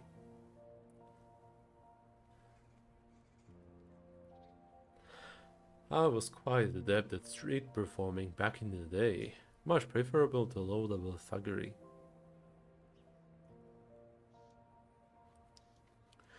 I have to concentrate on one thing at a time, and my priority now is to settle things at the orphanage.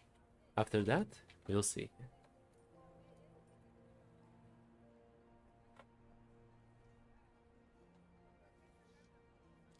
There's a smell of burnt tallow in the air, and a washtub in the rubble. Perhaps it was a laundry and they forgot to pay Molly her protection money last month. No, this looks to be just a house, but this room may have been the washroom. Even if there was anything salvageable in the rubble, it would take a team of oxen to lift this crossbeam. I'm bloody strong, but not that strong. And a bin. A weather-beaten receptacle for disposing of refuse. Should I like to reduce the general filth of the East End, I can rid myself of any unwanted items here. Nothing for me to toss out right now.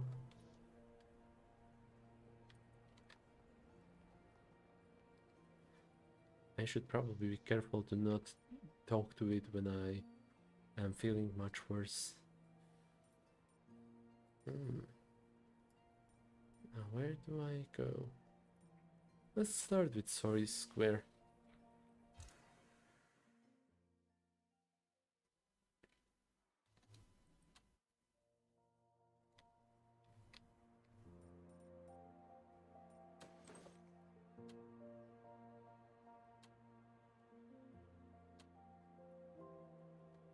Okay, I still have those gears I could be selling.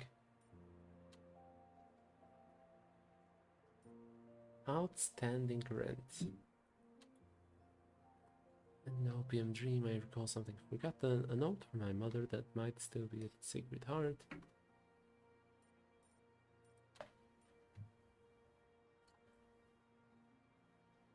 She nags at me, preaching some intangible psychic distance. Children are going missing. I'd better find out what I can do and do it soon.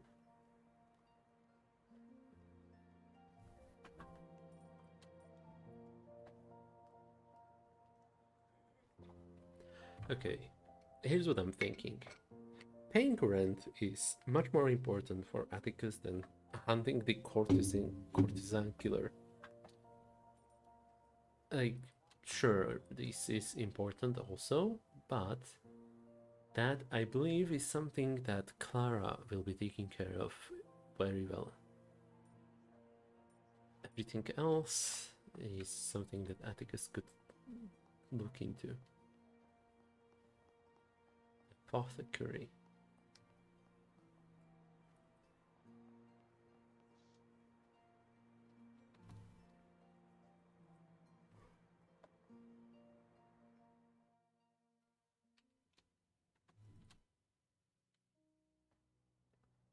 Gather information. Pay Anselina. Visit the orphanage on Cable Street. Let's see if we can... Anything in particular you're looking for? Not at the moment. Just browsing, I suppose. Yeah, okay. Fair enough. I will be really surprised if I find the crone somewhere. Because so far she wasn't anywhere on the map. Okay, now let's have a look around. Obituary. Ooh. Let's have a look there. Right, who picked out this time? Two younglings, Phoebe and Ethan Hollis, died from suffocation while sweeping chimneys. Grief-stricken, their sister Theodora killed herself shortly thereafter. London taketh and hardly giveth. I wonder if there's any specific meaning to his meter being above his portrait. Probably not, but who knows. Also, which ones are the ones I got? This one is definitely there. This one also. This one is new. I thought I had one more for him. Wasn't the devil one of them? Oh, this is the devil, but that's for the other guy. Tower. I felt like I got two cards for no reason, back to back. Steam is everywhere these days, and this valve looks like it's acting up. In a big city like London, it's hard to escape the sound of machinery. Years ago, I wished for a wagon of my own, and a shiny steam engine to drive it. Nowadays, even with all the turmoil in London, I can't think of any other place at home. Skinny lad.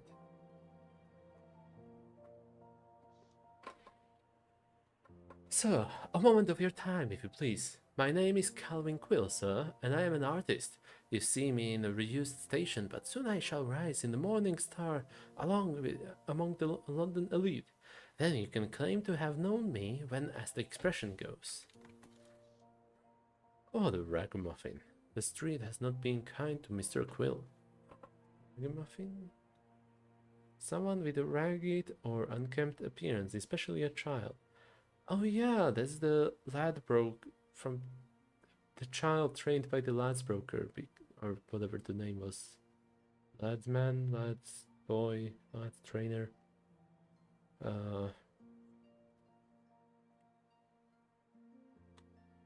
I see.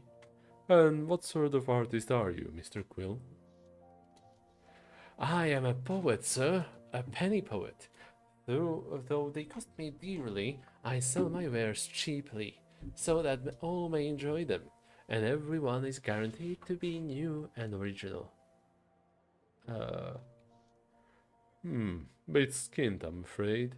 What do you say for a halfpenny? Listen, sir, poverty of coin is a passing malady, sometimes painful, but the strong soul will endure. But poverty of the spirit is a ghastly affliction, which can hurry anyone to the grave, from the wealthiest duke to the humblest street sweeper. Sorry, but I can't afford it. Best of luck to you. Now then, where do I use my money check? Bank draft for 40 shillings or 2 British pounds.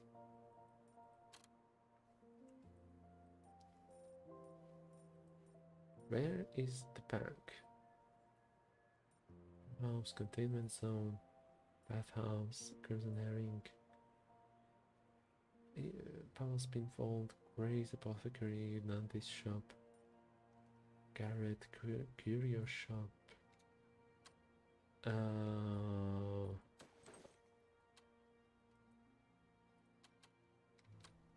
I guess Nandi's shop then. But where is Nandi's shop? Nandi's shop has got it going on.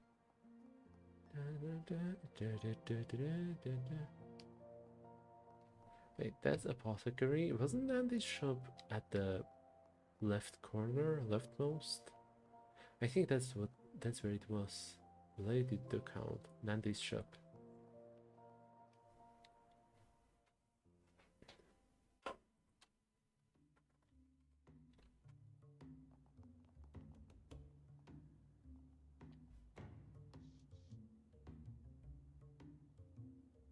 Atticus Daly, always a delight to have you in my house of wares. How can I be of help to you today? Pleasure's mine, Miss Mabasso. Always smells of herbs and flowers in Nandi's. It really is a pleasure. For the bank draft?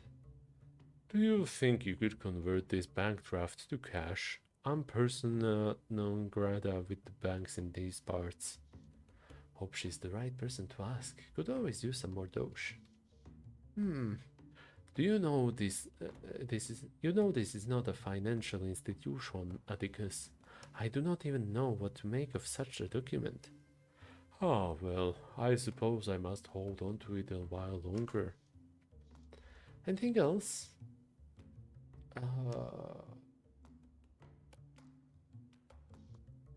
I have a rather strange question, but I feel you might be the right person to ask. Of course, ask. However strange it may be, I promise I have heard stranger. Periodically, more often than I would like, I hear an old woman's voice in my head, scolding me or making suggestions. Ah, this is more common than you think. Is the voice friendly?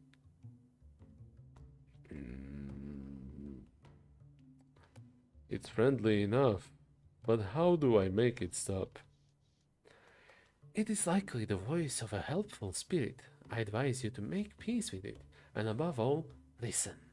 Very likely that's something important to convey. Miss Mabasso, I wonder if you could take a gander at this ring I've been carrying around. It used to belong to my mother. Your mother, you say? Let me have a look. Yes. The stone is garnet, I believe. It could stand to be claimed. Yeah, okay.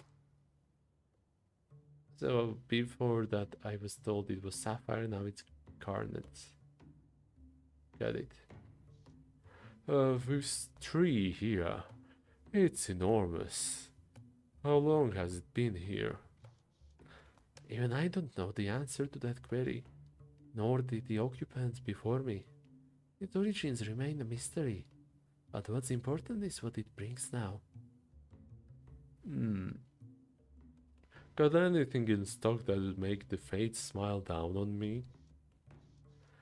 As it happens, I am in possession of a gree, a wooden staple that brings good fortune to its owners.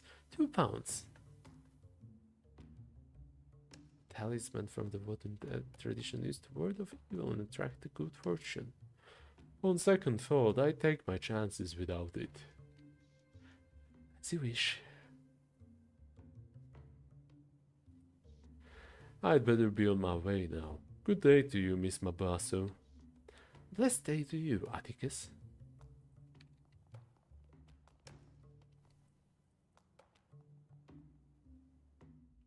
Well, that was worth a try.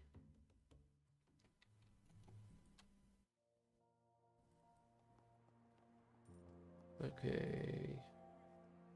Crown hasn't gone. Gather information on missing orphans. Maybe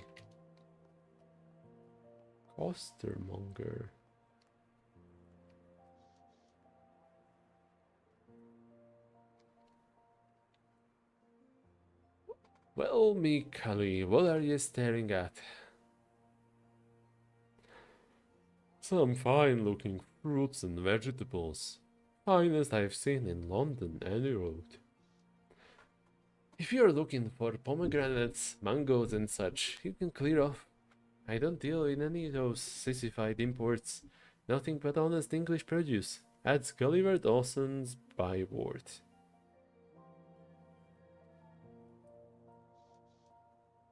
Have to admire the man's loyalty to Old Blighty.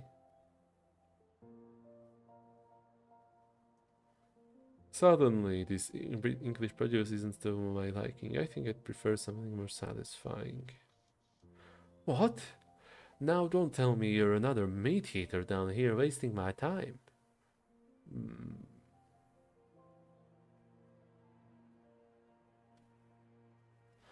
I only eat meat on holidays. God-fearing sort, I can respect that. Unlike that rat-faced brother of mine, made every meal with that one. The organs too. Tripe. Heart. Cuts. Oh, it makes me sick just to talk on it. Your brother, eh? Or might that be? That butcher over yonder way. Boy, does he get my blood up. Now clear out and have yourself a heaping pile of sweetbreads for all I care.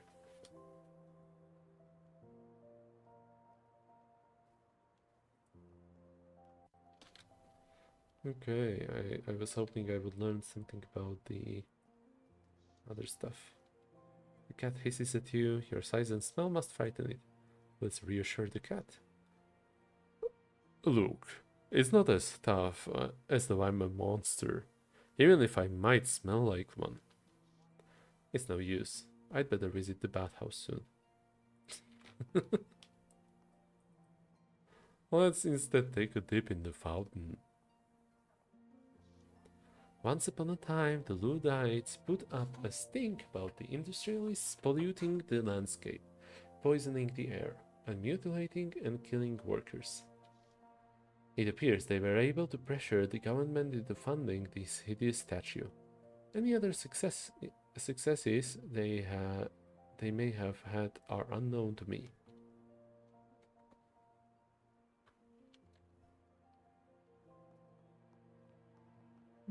Storm drain. This drain connects with the sewer system in the east end. Not much here, but a grimy trickle of water. Trickle of water, not tickle. Haha, very ticklish.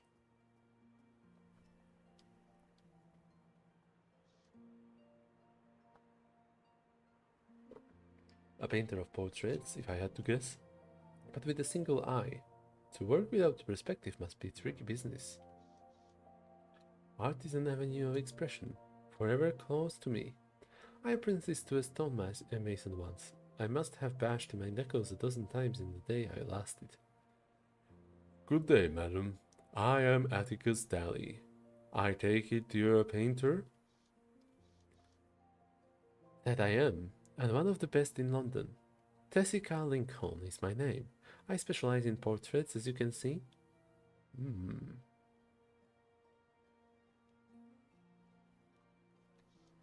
Your accent is unfamiliar. Has not any flavor of British that I know. That's because I'm not from England. I migrated from America not that long ago. Certain factions. Do I make her sound American?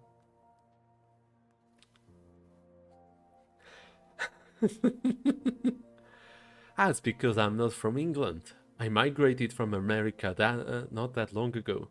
Certain factions in that country make it difficult for a woman my color and my number of eyes.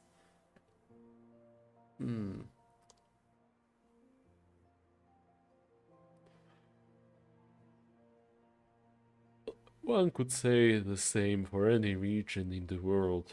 Life is difficult, and one must deal with it. I'm not sure I agree, but don't imagine it's worth an argument between us. You know, I met one of your fellow artists in similar straits, except that you seem to be enjoying at least some measure of success. Calvin Quill, penny poet extraordinaire. That scoundrel. My, but he does get around. Forgive me, Calvin, and I share. Forgive me. Calvin and I shared a fling in the past, more than one actually. If I had to guess, the relationship is still ongoing. He's such a flighty, mopey thing. Yet I somehow find the combination of raw passion and a fragile ego endearing. Would you paint my portrait, Miss Lincoln? Yeah, yes, I believe so. The price is £3. Too dear for me just now, I'm afraid. Perhaps another time. Yes, well, I'm never hard to find. Yeah, then how come it is the first time I'm seeing you here? And let's see, anything more? Hello again, Mr. Daly. What can I do for you? Ought to see one of the best painters in London flogging her work in the street. Is it? There are few professions where one doesn't begin at the bottom, unless one is lucky enough to have financial backing. Then again, artistic talent cannot be faked with money. That is one advantage of my trade, Mr. Daly. The work is judged on merit alone. Okay. Is that a centaur? That is a centaur. Ahem. Can I help you? If you're looking for the poorhouse, it's back in the other direction. Fellows keeping a close watch on goings on around the square. Definitely not a copper though, right? The policeman? Yeah. Good day to you, sir. I'm Atticus Daly. You seem like a fellow of some importance around here. How about an introduction?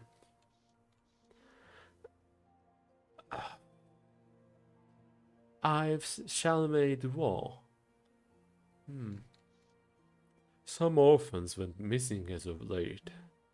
Can't imagine how the sisters are feeling right now. Perhaps they feel that they failed their charges. He's pulling punches, guarding his real opinion.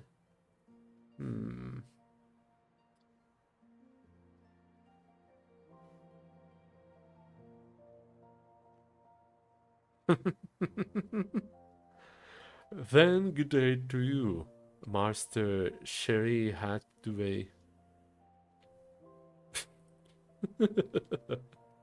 Mr. Sherry Hat.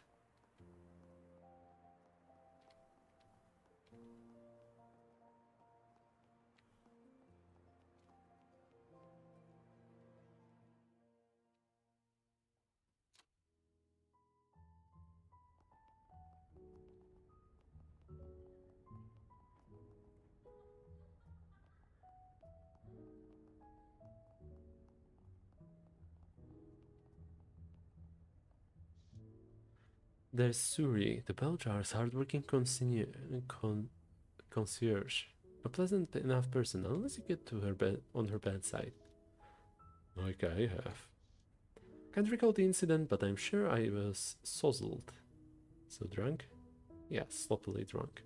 The result being a ban from the hotel indefinitely. Atticus Daly! This is promising. No name calling or threats to involve the police. Not yet, at least.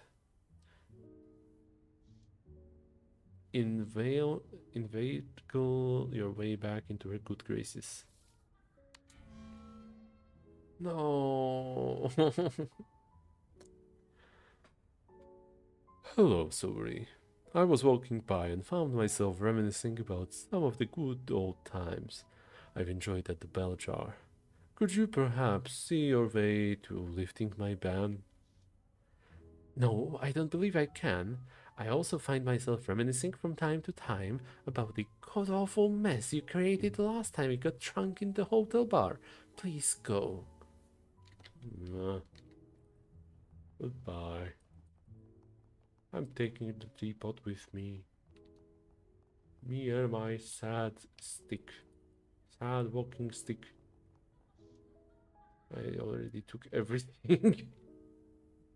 I didn't take anything. I only took a moment.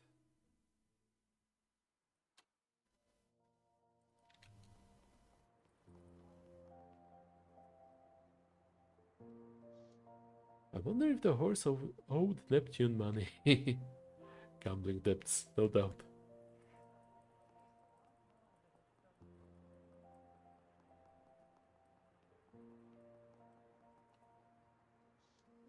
These statues in honor of some great and charitable act, but I can't recall precisely. Something about good Samaritans lending help to the needy. What's here? Nothing.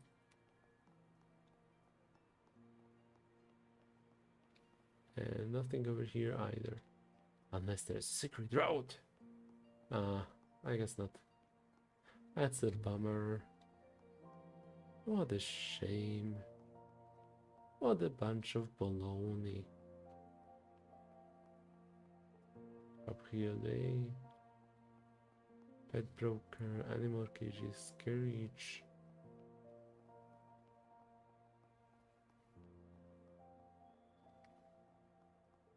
Older car. Butcher, open barrel. A barrel full of... I suppose that's one way to relieve oneself on a bender. Oh, it's a barrel full of shit.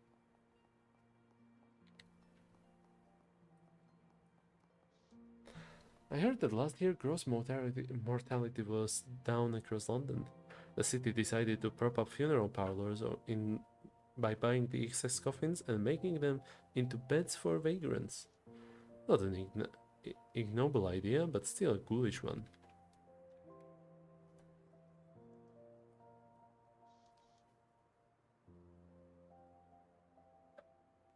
Here's Poe Pickett again. Hard to avoid him in this town.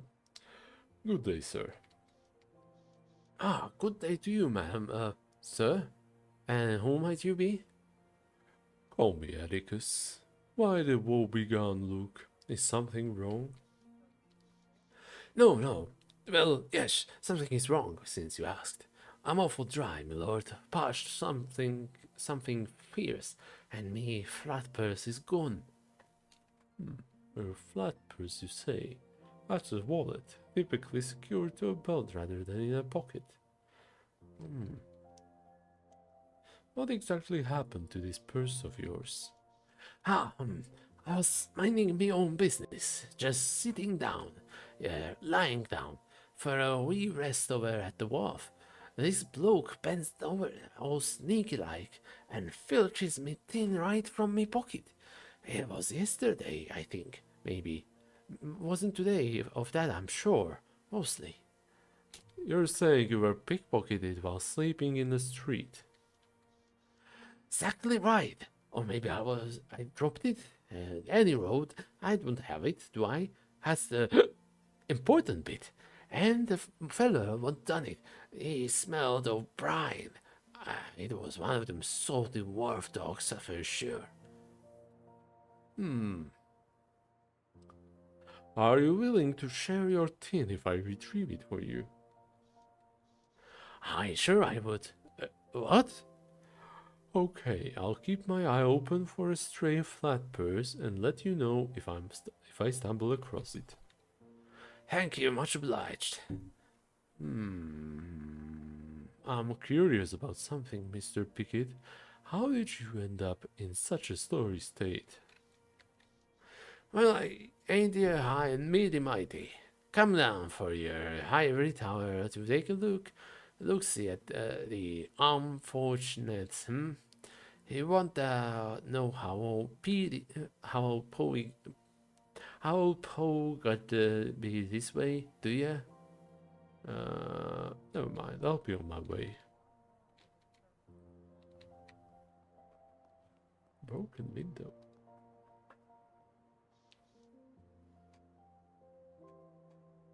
Lightning bolt fracture runs down this otherwise remarkably clean window. On the ground beneath the window is a mess of gears and feathers. Looks like an automated carrier pigeon crashed here. 1 minute you're flying free, the next you're bits and pieces in some dank alleyway. Can't imagine how I'd apply this metaphor to my own experiences.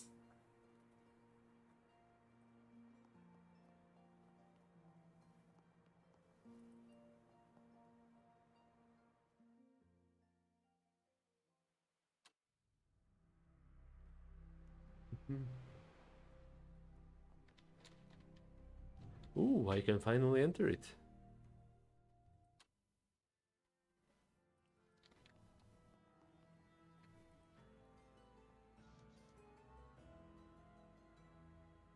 Okay, what accent? What drinking on the job, swear? Now then, what can I get you? We've all been there, you know. Where exactly? You know, snozzled. Well, we should be doing our job instead. It's now I've been guilty of it myself. Whether back in my thuggish past, handing out beatdowns on behalf of the hounds, or performing street magic. Well, that's a relief. I won't be needing a drink just now. Thanks anyway. Maybe I'm wasting time here. Batting station. Jeremy, Betteridge, Dog.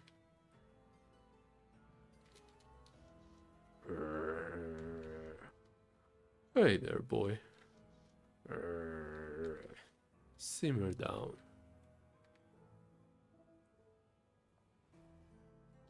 Okay.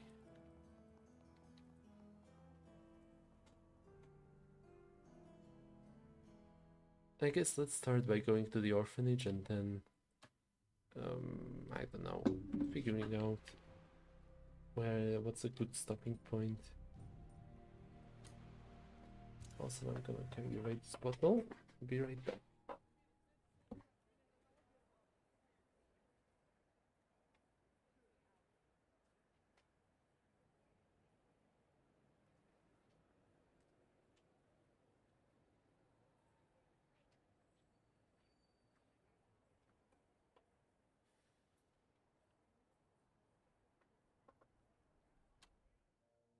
Okay.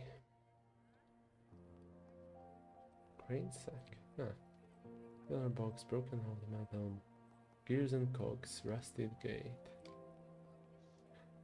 You got a nasty scrape on that gate years ago. Glad it's open now.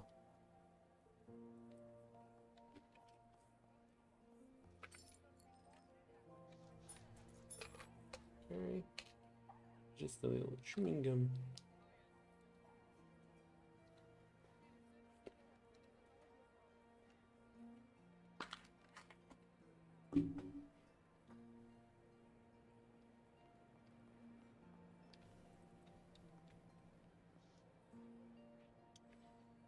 Splintered and worn down, like everything else around here.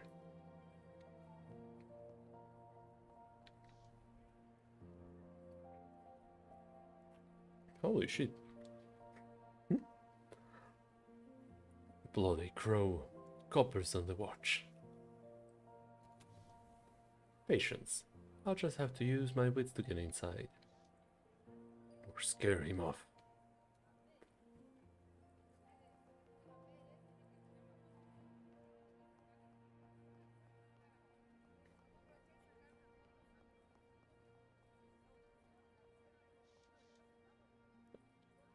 Ah, the good old cellar door.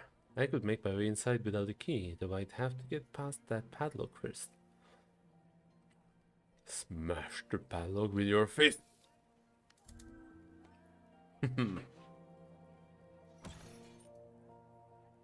Bully.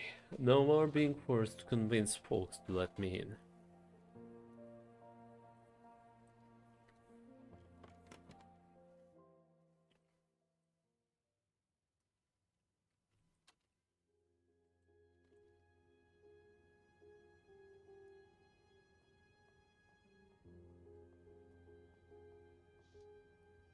How could I forget the door to the kitchen?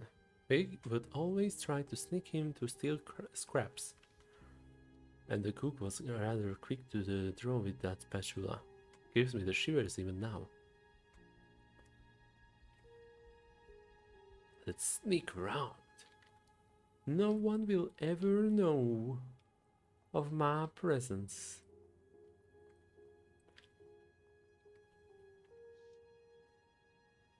Table's big enough for a grand banquet. But they've struggled to feed 2 orphans all these years.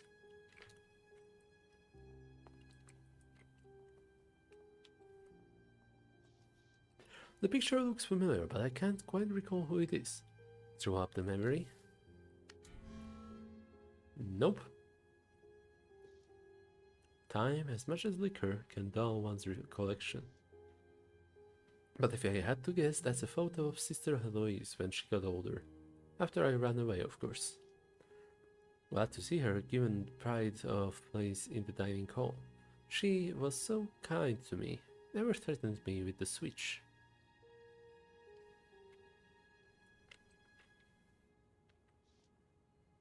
Always a shame to see giants, so unassailed.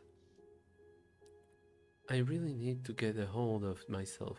First, its voices speaking in my head, next is Theo, Ting and Big Ben.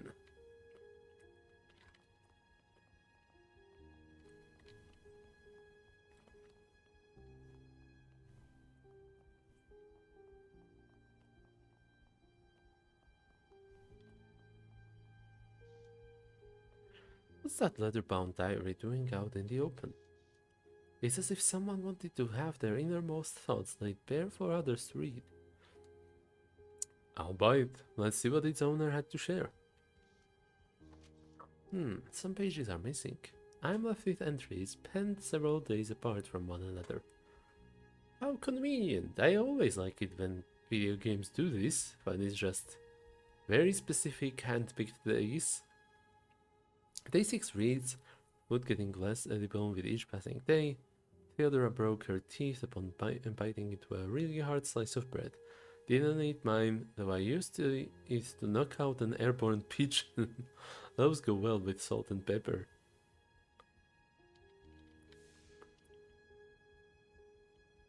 This orphan couldn't wait for staff members to provide something edible, so they took matter into their own hands.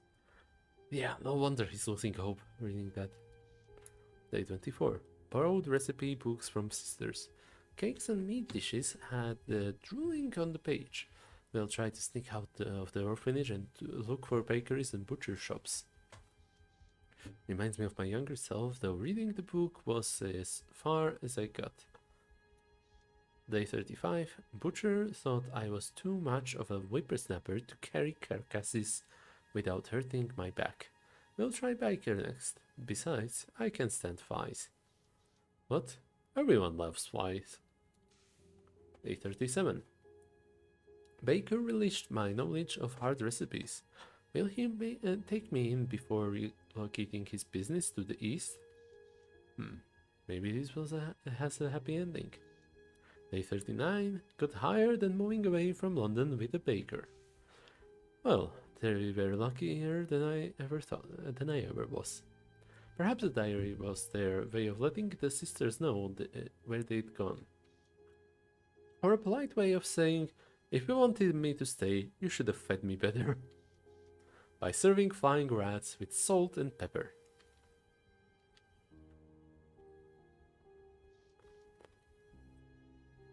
Worn out Bibles and books on theology competing against piles of dust on shelf space.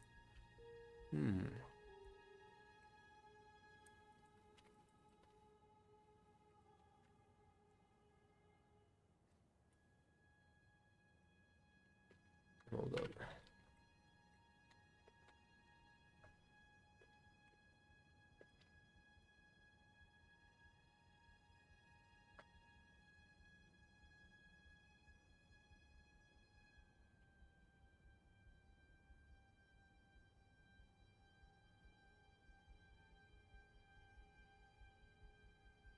Okay, just had to reply to some messages. What's that in the empty cabinet? 54%. Okay, let's go. Ooh, I drew a fool. It's just a pile of dusty metal bits. Metal bits, you say. Definitely not money. For the few visitors that make the trip to the Sacred Heart. Just a couple of notes and signatures and a smattering of doodles by the orphans. Hello, children. I am here to eat. Which one of you tastes better and the best? Jason, look at the size of you. What do you do for a living? Juggle anvils? Yes, and it beats sitting around an orphanage staring at the wall.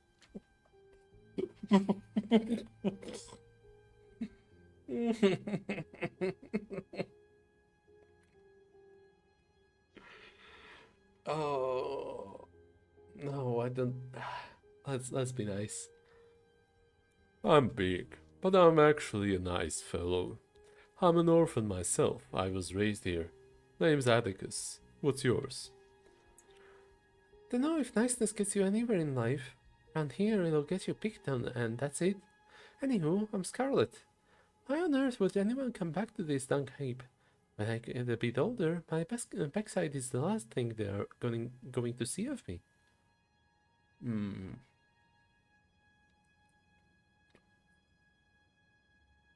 Did something happen around those parts as of late? Seen anything odd? Oh shit, I clicked the wrong one. I'm investigating the disappearance of two orphans, Bertram and Julie. Do you know them? You know Bertram and Julie? Yeah, I saw it happen. It was three toughs, big fellas like you. They snatched little Julie and tossed her in a grain sack, and as easy as picking a cat up off the ground. When Bertram tried to defend her, he only got himself snatched right alongside her. Okay, I was not expecting this. A couple days back I had a little chat with a pal of mine, a friend, who showed me his random D&D encounter generator, and it used tough as a noun, just the same way it is used here in the second row. So that's a little funny. Threw me off. Why couldn't the sisters do anything? He was scared, I suppose. And it happened here in the dorm. Aye, and they all wore kerchiefs across their faces. Couldn't see anything save for the eyes. The poor girl is still frightened. Better leave it be. Fair enough. Take care now, Scarlet. See you around, Mr. Atticus.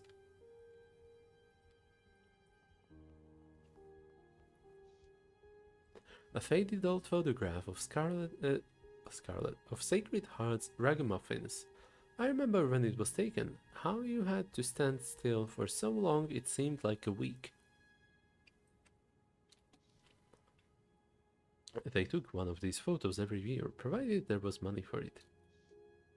Judging by the lack of any more recent images, they must have stopped hiring a photographer at all. Everyone looks so tiny. Well, except for me. There beside me is Leo, the only friend I ever had at the orphanage, aside from Eloise. Leo was a dwarf, and got picked on just as much as me. But he'd never backed down from a fight, so he got the worst of it. Barely 14 when he went missing. The guilt I felt for leaving without telling him doubled after I heard. Leo. Where did I hear the name Leo?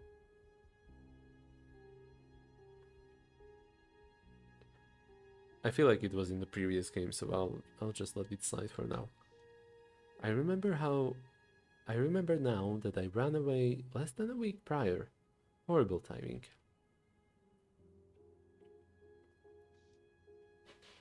We used to always fight for the warmest beds, closest to the fireplace.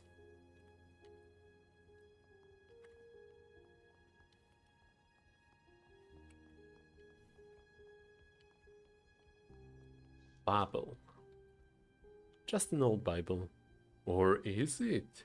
Something about it looks familiar.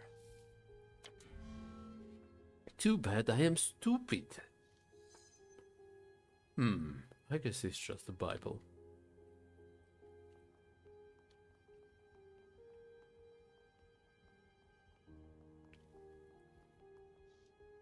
A little girl with curly red hair is staring intently at the book in her hands. Little is right. Either she's small for her age, or that engineering text is far too advanced for her. She looks up at me, her face a picture of frustration. How does the combustion chamber keep from getting wet? Hmm.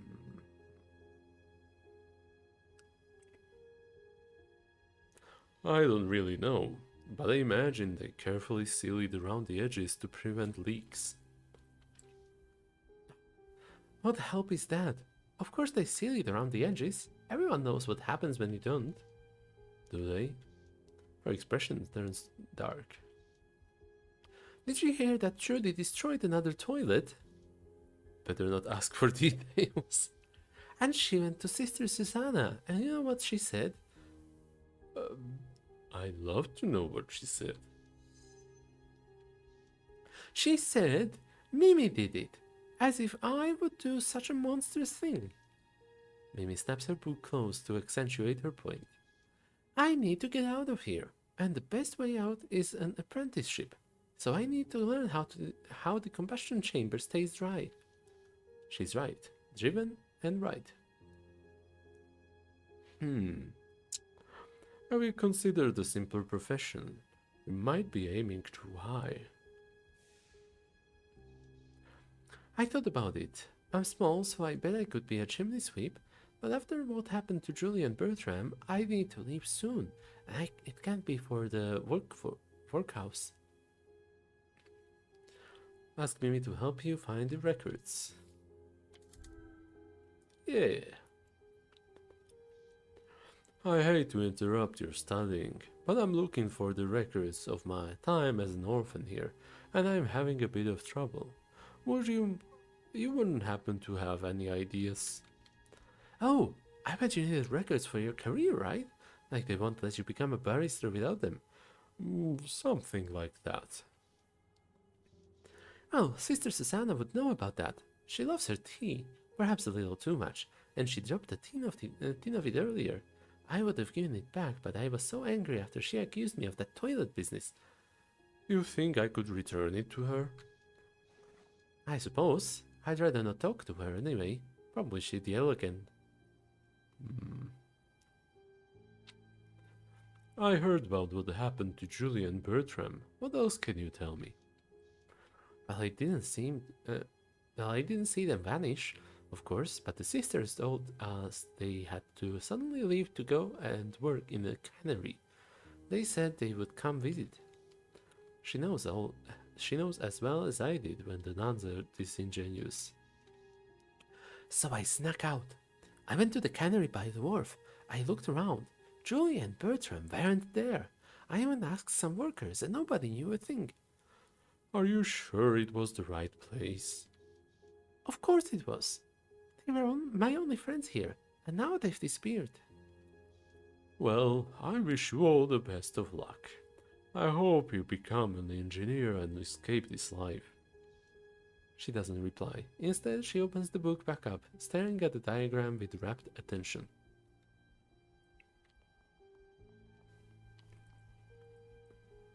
I bet this is my desk. My old desk. I can vaguely recall leaving myself a message.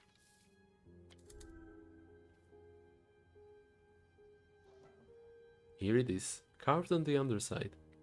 Atticus, you're probably still ugly. Remarkably prescient.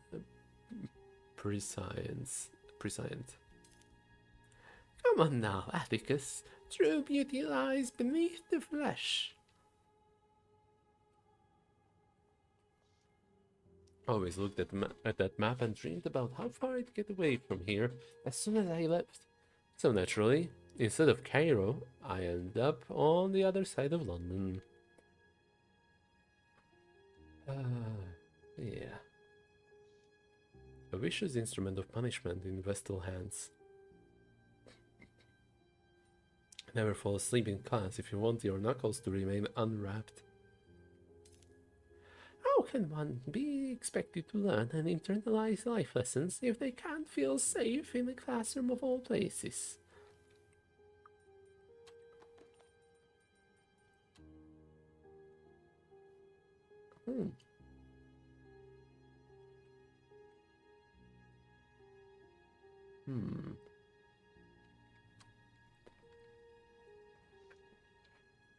Ah, fond memories. Sister Heloise had Leo right. I will not ask Cyclope's rude questions 50 times. He deserved it.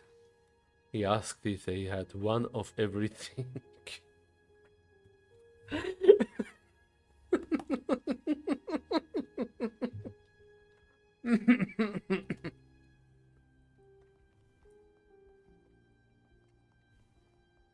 Hey, Peter. Thanks for that.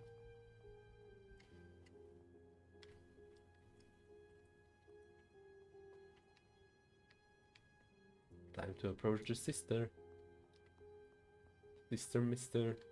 Actually, let's go the other side. Anything up here? Nothing, okay.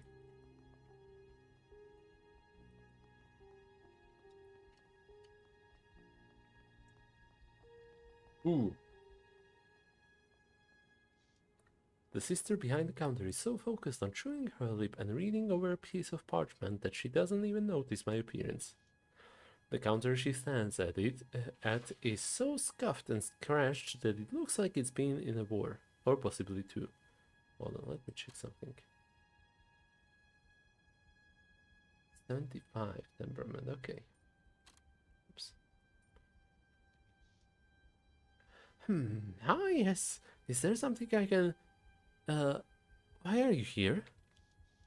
The sister is smiling rigidly, a weird heat in her eyes. Her lips quiver, as if, were she to stop smiling, some dark energy would encroach even further upon Sacred Heart. My name is Atticus Daly. Did you know Sister Heloise? Indeed I did. God rest her soul. You may pay your respects in our churchyard. I am Sister Susanna. Was that all you wanted? If there's nothing urgent, I should get back to my duties. Oh, she's busy alright, somewhere deep in her own mind.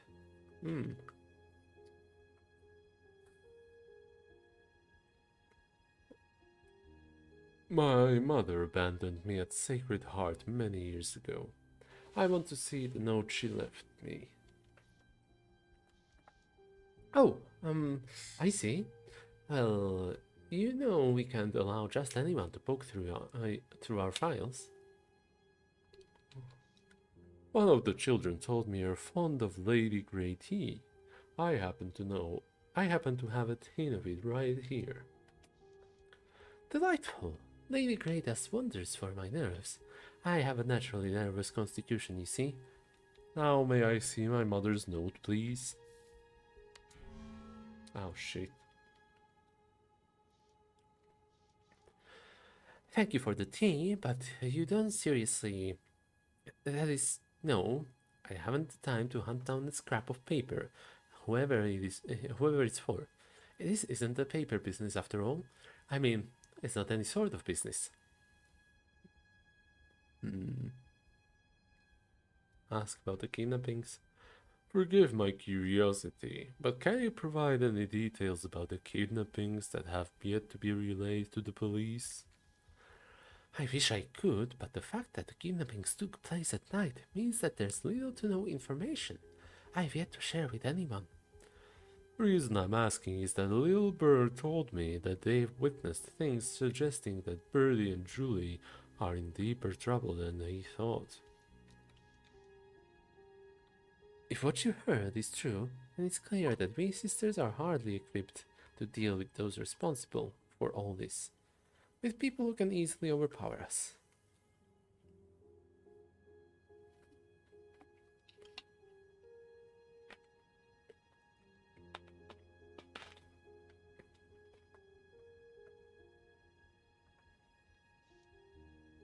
Don't know if you noticed it before, but the padlock on your cellar door looked broken.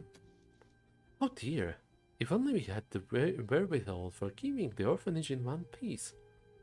One piece is real, Atticus.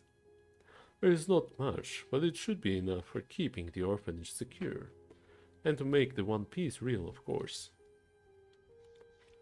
Bless you, Mr. Daly. It's good to know that charitable souls can still be found in and around London. Before I run away from this place, I Stole money from the lockbox in the office. I'm deeply sorry. Well, that is quite a shameful thing to do, but it doesn't mean that it cannot be forgiven. Oh. This character has gained the retrospective trait and will now be able to select dialogue options that require this trait.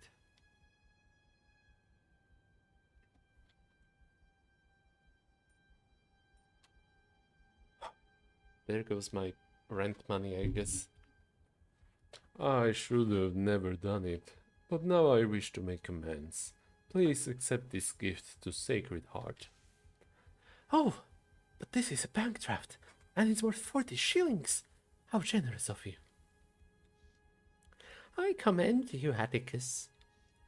Put a sock on it, crone. Bloody hell, it's like she doesn't think I have any sort of moral compass. This may not seem like a lot of money, but I promise every farthing will go towards the children's care and placing them in paying jobs. There is a half second of hope in her eyes, immediately overpowered by trepidation. This key is for the cabinet in the office. Perhaps your mother's note is in there, but I can't be sure. I cannot leave my desk, or I would take you there myself. Much obliged, good sister. Might I ask you something else? Of course. What's in your mind? Farewell, sister. Oops.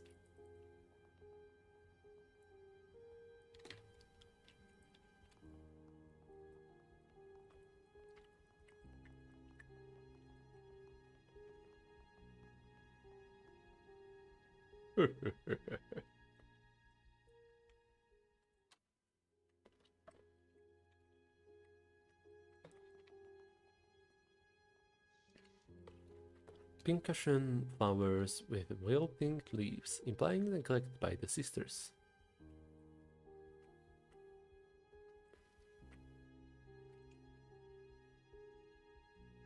Someone will water them soon. They're dying for sure, but they've got some road ahead.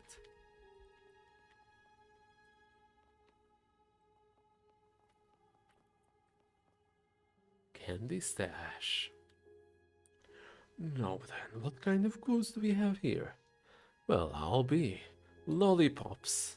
Treat myself to a lollipop. Theseus' corpse. I feel incredible. Wonderful what a sugar rush can do.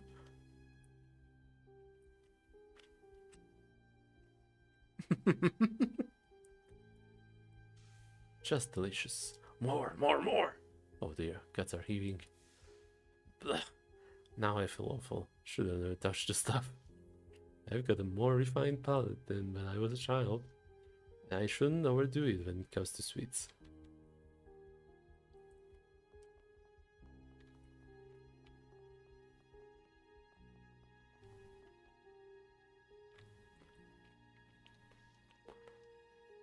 Lots of heavy paperwork was done at his desk, mostly petitioning the parish for more funding, but also an adoption form every now and then.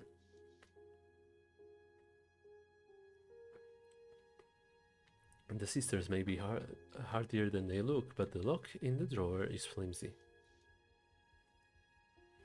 Time to pick it. Ooh! Capital. Now what's inside? Couple of coins and not enough to be missed. Pocket the coins. Someday I'll answer for behavior such as this, perhaps to the fates themselves.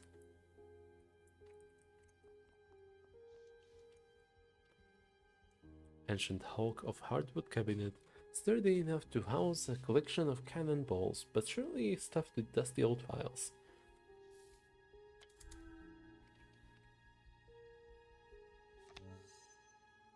Confident. Ooh.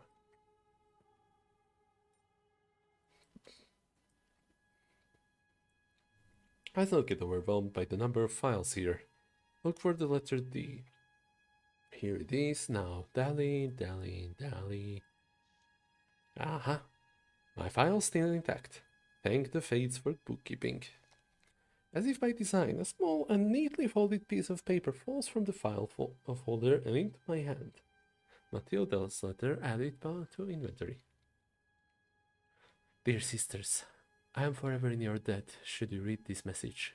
Along with the care of my helpless babe, I must trouble you with one other request. Let my child's name remain Atticus Daly, so that his heritage might not be lost. His given name is Atticus, and his surname is his father's. My heart is split with grief for leaving you this burden, but the sapphire is genuine, and if you sell the ring for expenses, then so be it. Before God, I will try to correct this turn of fate, but Atticus's life would be stolen if I should keep him. Upon my honor, I will try to make our family whole again, but for now I am robbed of this privilege. I beg for your kindness and apply for your patience with a promise to return. Matilda Hathaway Daly. She signed with 2 surnames, and that is ever so important now. If Hathaway is a match at Bethnal House, then I can't confirm her identity. As for my father, mysterious Mr. Daly, assuming he was the one who to have her committed, and she'd been there all this time. And he probably tried to destroy the marriage record. Some people stop at nothing to preserve their reputation. Then it's off to... what's this? It's Leo's file. Look to Leo's file. Leonardo Longo. Light-skinned, dark of eye, dwarf of Italian origin. Missing, presumed dead. December 1868. Now I know 2 major dwarves in this game so far. One of them is Dante, so maybe he could have Italian accent. This is difficult to read. I just turned 13 and run away when I heard. No next of kin established. Case considered closed. The tin ribs probably didn't even look for him, just another dead orphan. And I barely thought about him after. Too many sunrises on the horizon.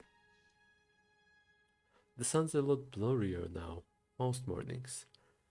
Makes me wonder why I never looked closer, back when my vision wasn't so often double.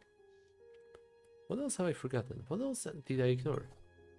That's enough of that. All that remains now is the delicate matter of getting access to Bethnal House. Clementine could help with that. She was out on the town with the patient handler there. And one of Clem's gin twists would hit just the spot. To the Palladium!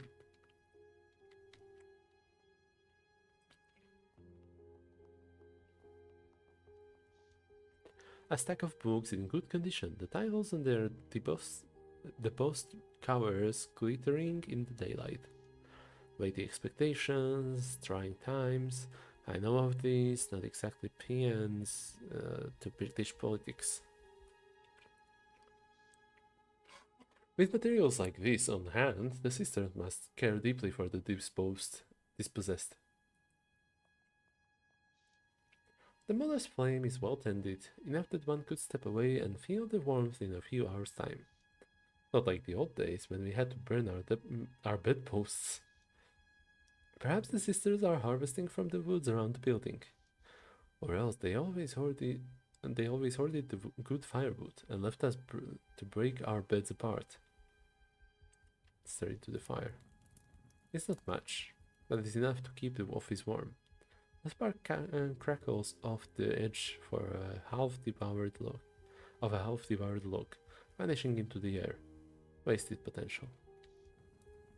So much wasted. Nobody is even here but me. No one to share it in the warmth. Not even the residents of Sacred Heart will enjoy the pleasure of this fire. Was it always like this? Fuel poured into empty rooms, while those who need such small joys are stuck on the outside.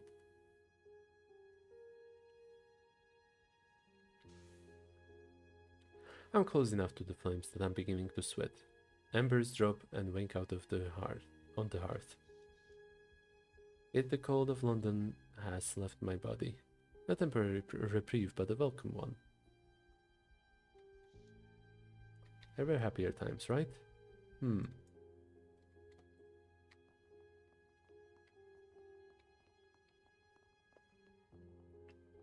Run, boy, run. This world is not meant for you. Run, boy, run. They're trying to catch you. Run, boy, run.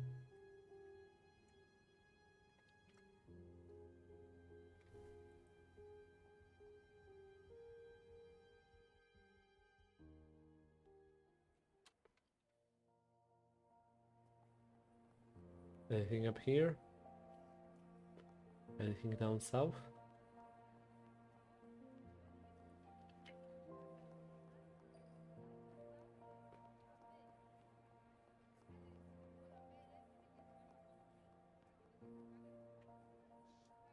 Same angel from my opium dream. More weather than in my memory. A worn stone bench with a modest bit of scroll work. I used to sit here with Heloise.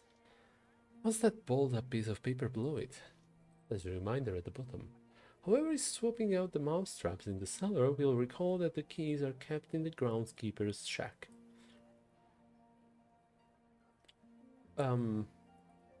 I guess that's 5 pennies that I lost. What's the name? Pence. 5 pence. I lost because I did not bother going there first.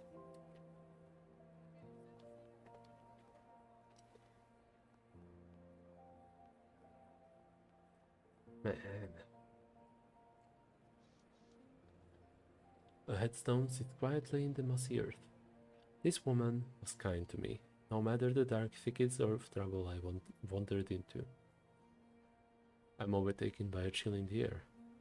What is that weird shimmering? Fire. Sister Heloise Lamel. She helped me listen to a deeper heartbeat, one born out of aether, possessed with the gift of magic. I might be able to bring Heloise closer to this world, if only for a few moments. Connect with Heloise. Oh.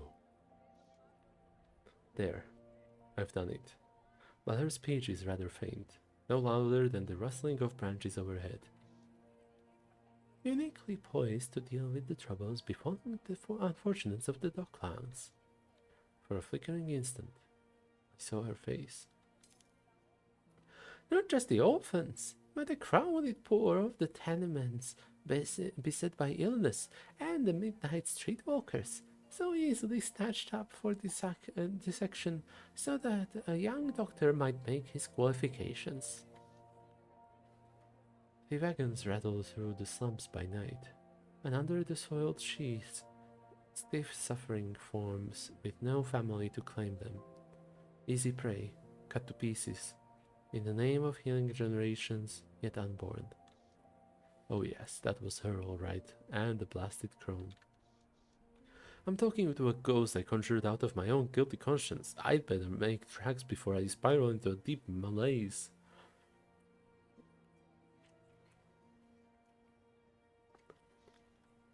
It's nothing but an imagination now.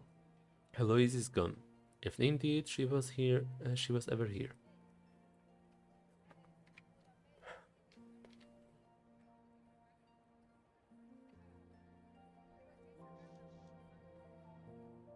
Judging by engraved record, this old block house houses a family of 4. Must have been the lord of the land and his family. They all died in the same year, a not uncommon occurrence in those times, thanks to the plague. The land was no doubt donated afterward to Sacred Heart. What was this? A silver cufflink with the Royal Navy insignia and the initials GF. Girlfriend. Better to leave it there, though it wouldn't be the first time I nicked something from Sacred Heart. Take it. It's too shiny to leave. I suppose I could always find the rightful owner later.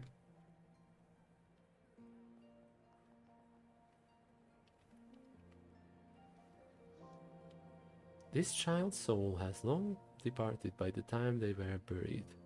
There was no sense in christening them. Few things are as frightening as having nothing to be remembered by. Perhaps a vagrant wandered into the graveyard and died.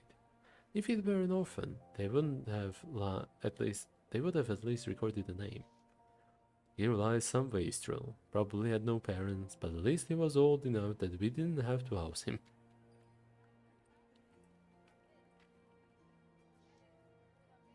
I'm going to figure out what happened to you, Leo.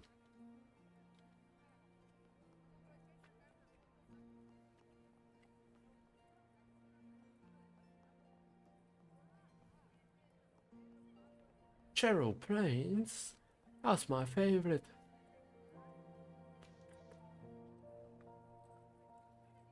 Gyrokite. Washed up on shore and half buried in silt. A flying machine sticks out of the water. Let's take a closer look. There's some sort of mechanical artifact embedded in the machinery, but I haven't mind of all that engineering hoo-ha.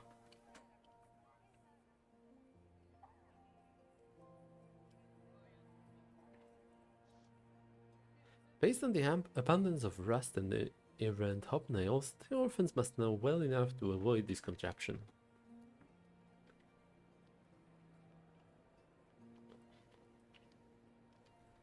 Hello, orphans.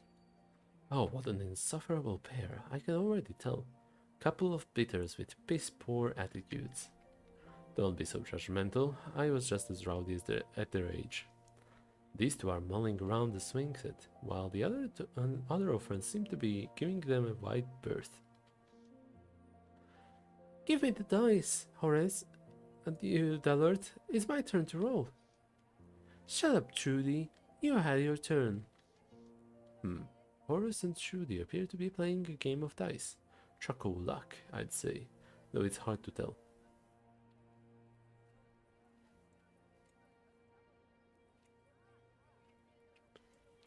Perhaps the two of you can lend me some aid? And just who in the devil's name are you? We've got better things to do than chinwag with some old man. My name is Atticus Daly, a former resident of this fine institution. Is that right? We never had a stirk drop in here before. I bet the sisters here were right scared of you back in the day. Know anything about Julian Bertram O'Brien? Went missing as of late?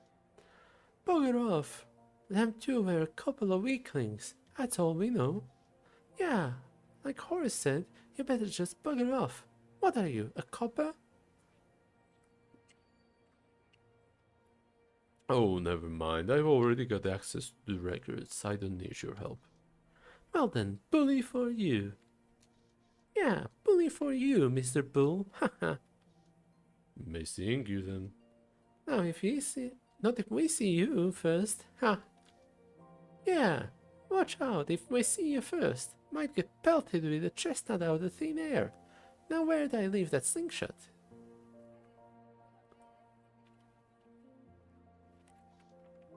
I have what I came here for. Better not waste any more time. Yeah, fair enough.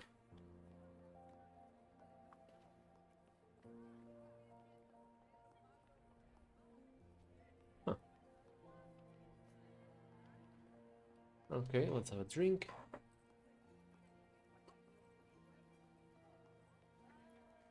Actually, do I want to talk to the centaur?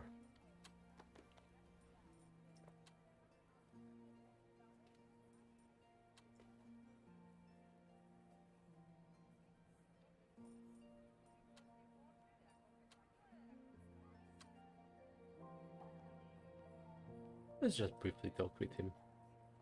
See what he can offer me.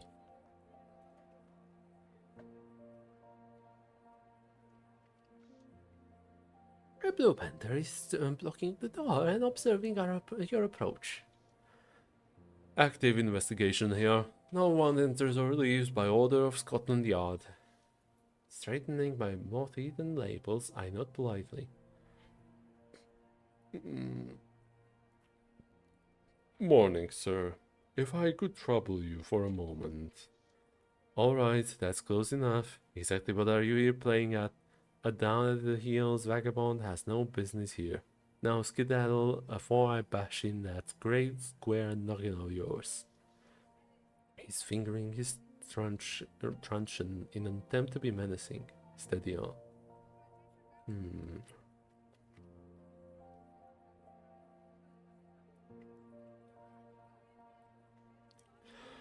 Look here, good man. Number 125 is my home precinct. I must have seen you on patrol, but I never got your name. Kipling, goddammit. Officer Kipling to you. How goes the case? None of your concern. There will be more to share once Scotland Yard signs off on it. I bet such information will be identical to what I already know. I suggest you leave now, or else you'll wait several weeks to walk away a free man.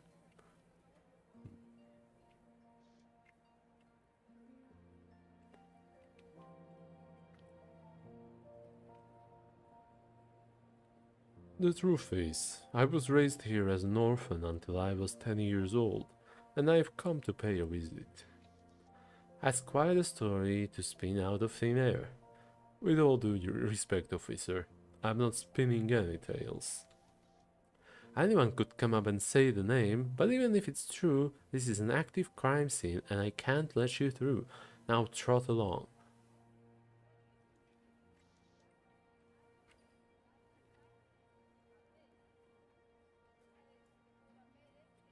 I saw the police are asking the public for help regarding the courtesans who have recently been reported missing. Do you have any inside info? Sorry, chap, not my department. Annual note from the penny papers: that particular headache belongs to Chief Inspector Beckman. If you can read, that is. This is about the missing orphans Bertie and Julie. It has to be. Harumph! Well, this is an orphanage. But never mind that. What happens behind this door has become a private police matter, and not the business of nosy little troublemakers like you. Now clear out. Well, I suppose I'll be on my way. Smartest thing I ever heard from that mouth of yours.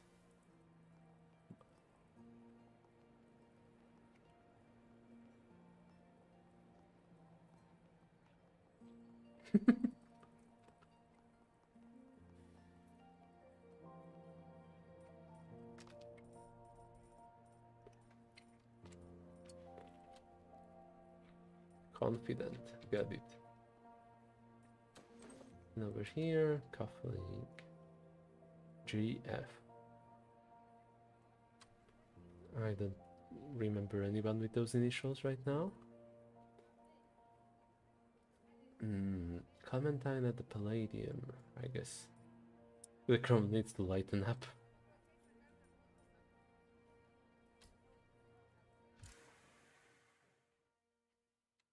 Hey, Peter. You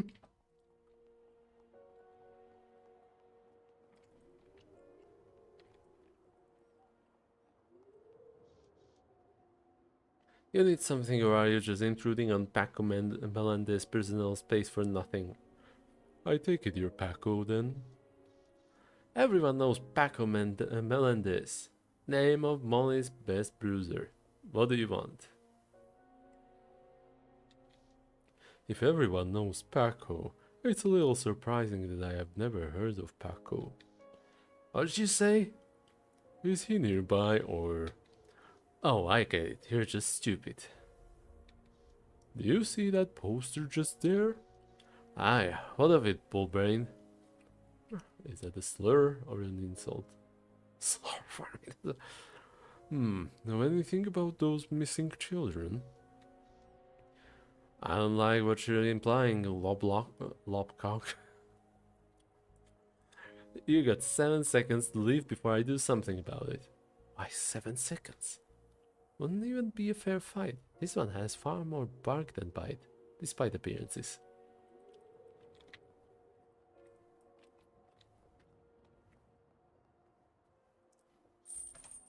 A battered metal switch box secured by a chain and padlock.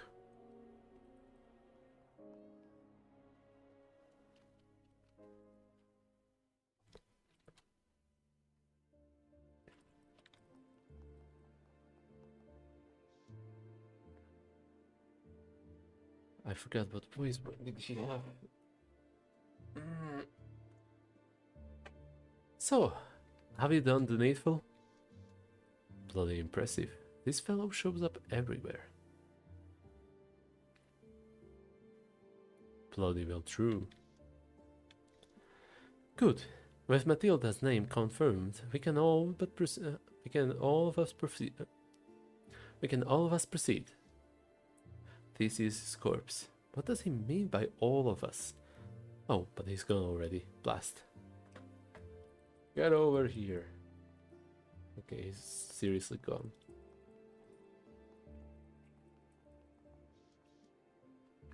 This public toilet is much more civilized than pissing in the gutter. I don't have time to go just now, but I'm glad to know they provide the service. Was that a commentary on the water closet? Huh.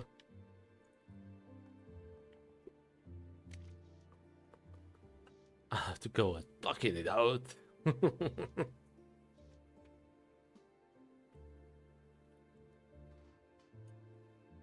What's this? There's a £1 note swimming around in the commode.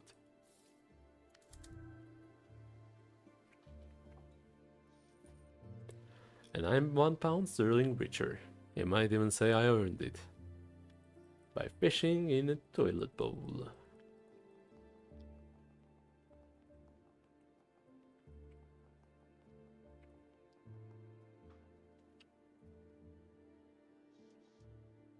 Recent broadside somebody left behind is secured and stained by a whiskey glass.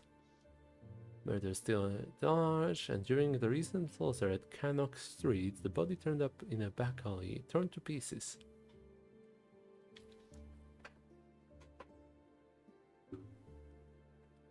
Only call girls have been targeted, but in the interest of safety, all women are discouraged from being outdoors after sunset.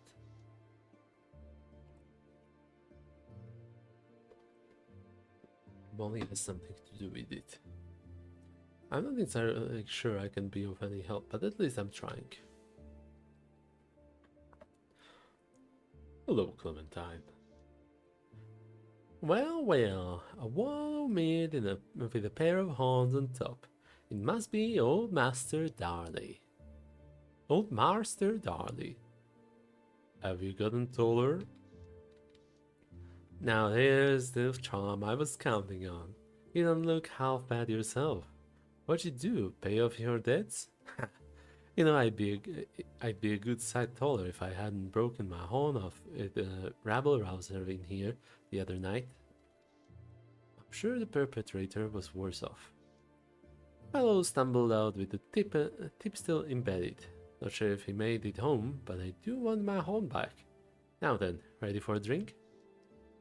What I really need is to find out if she still has a connection at Bethnal House. That's the pressing matter. Careful now.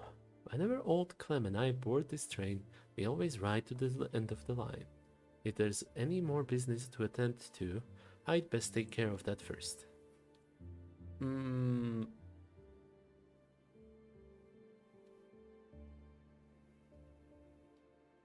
Just a moment, Clem. I better make rounds first. Let's first make sure I got these things checked. Okay. Any more quests that I can do first?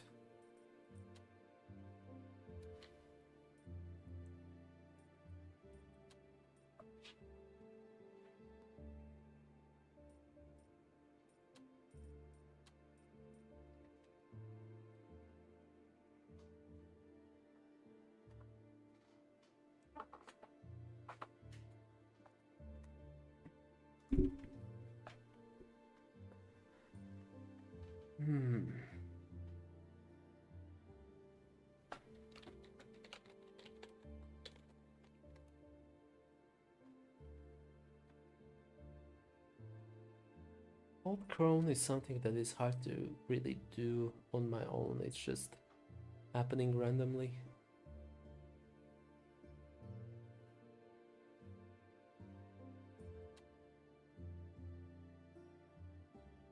And Selena.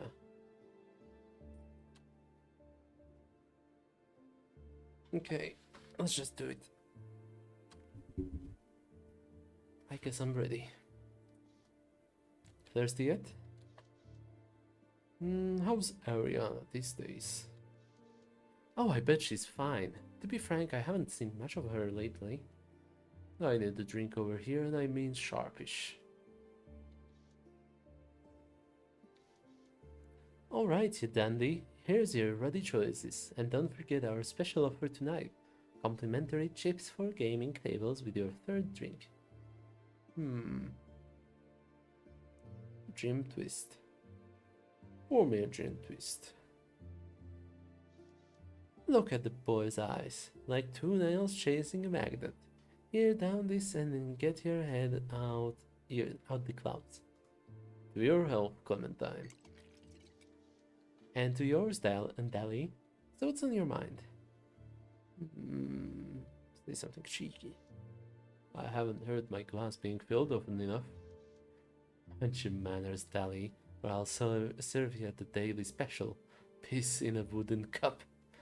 Coming from a Zeus like you, that'd probably do it.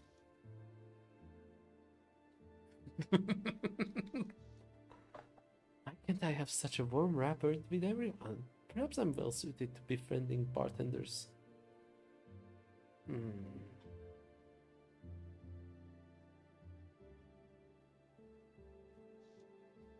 I heard the city is going to crack down on gin drinking and anything else that might lighten a dark day.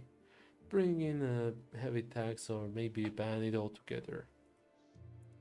That the best you could do? I heard that 1, 3 or 4 times a week. Alright, what'll you have? It's a melancholy mood into which I've fallen like so many others at the watering holes of yore. Even so, it feels right to continue. Give me a Hucklebuff. Here, you old gin-sub. Someone's so drunk they might as well be soaked in alcohol. To your health, Clementine. And may the bobbies forever be off your back. I have a problem that's been preying on me, Clementine. I've been searching for my mother for some while now, and I believe she's being held at Bethnal House. I must get her out of there, but I'm at a loss as to how.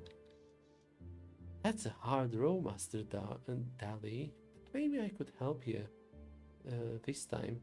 You see, my mate, Penny, works at Bethnal House. High security place it is, but I could ask her about how to get you inside. If this Penny girl could help, that would be smashing great news.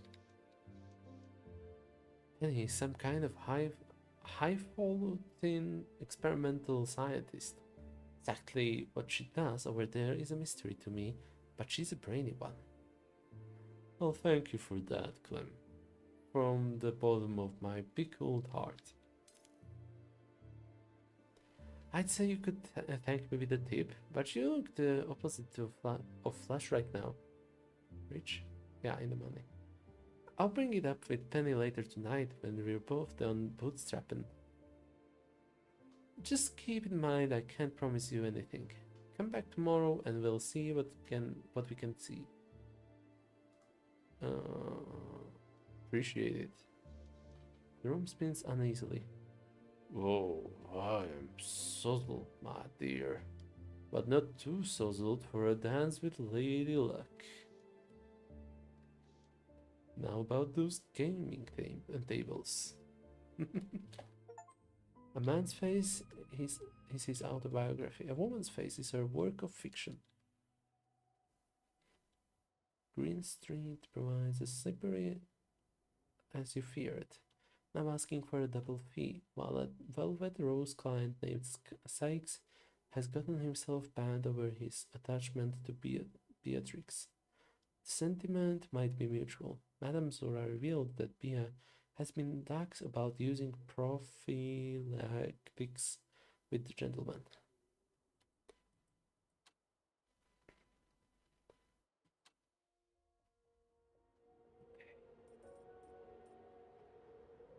Now, I do plan to end this soon, but first I want to just do this quest before I would have a chance to forget. Let's remind myself what's the matter here. Fan collector, yeah, that's ongoing. Fisherman's bride, no clue so far. French candies, that is legal, so I should do that first. At Pavel's Pinfold in Surrey Square. Last of London, make tracks for apothecary in Surrey Square. That's where I can pick up the pills for Beatrix. Ask about the case of the courtesan killer. Ask a friend. Ask a detective about the case. Ask the public. Ask a fellow dolly. Okay. Let's just visit a couple of shopkeepers here and maybe they will tell me more. I don't remember if they do or don't know, but hopefully this will not screw me over because I know I have something to pick up here in apothecary and then head straight back home. Chemist combs his fingers through the wispy hair atop his pate. There's a clinical luster to his brass-knuckled apron, rubber gloves, and an adjustable monogoggle. He seems more dressed for a dissection than the measurement of pills. Good day. How can I assist you?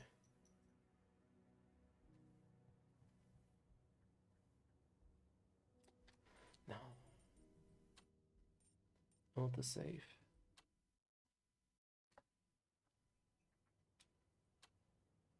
Right, I cannot ask him. This needs to be my last stop.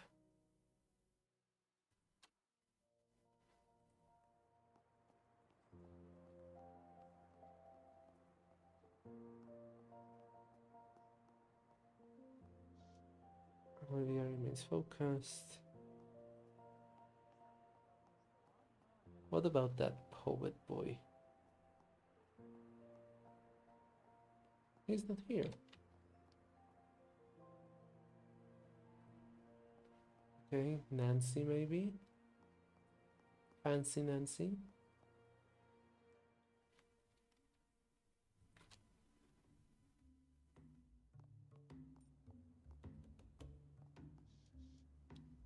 Anything else, Clara?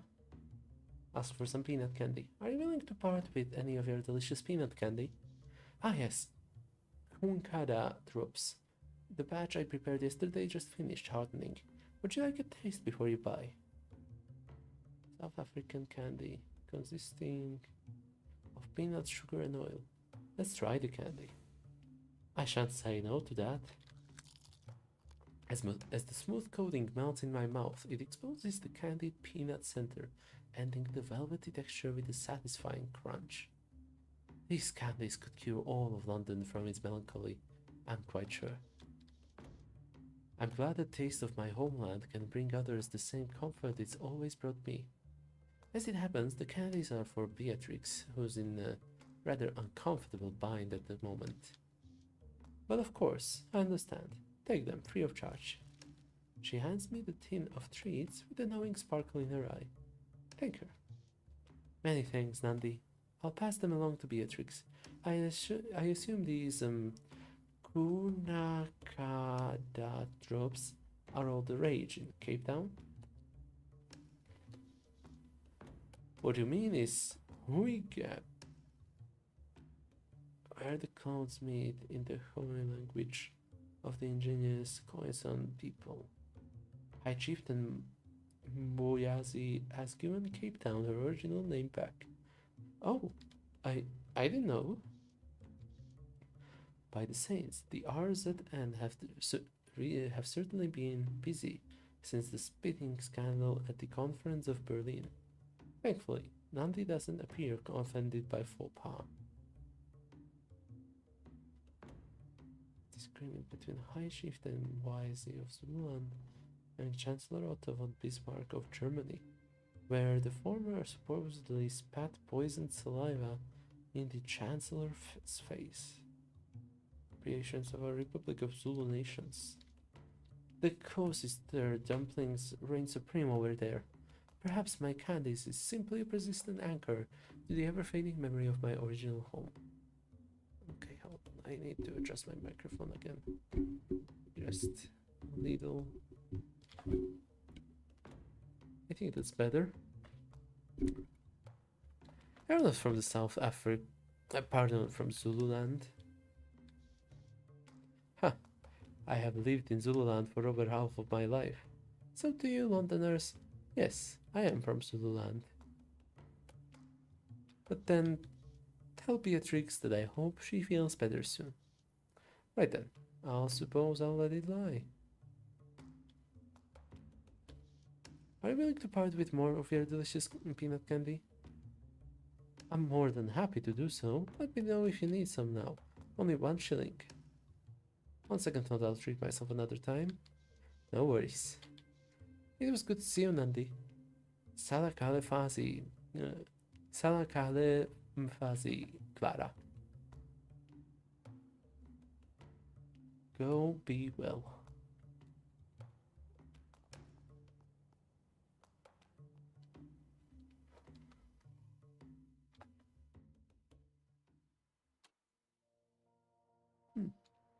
Neat. England and some of Europe, a little bit of Africa, and even the dash of America. Vader, Kipling, and Ariana. Ariana Luttrell, formerly a textile mill girl, turned worker of the Velvet Rose after the Silk West factory burned down. A work of knocks the naivete for most, but Ari always seems to have it in spades. Please don't take me in. You don't even have to give me money back. I'll leave, I swear it. And you do admit to engaging in prostitution?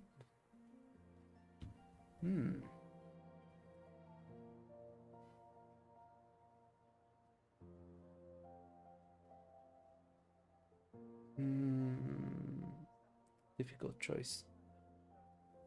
That's quite the leap in reason, officer. This is police business. Now move along, I shan't repeat myself.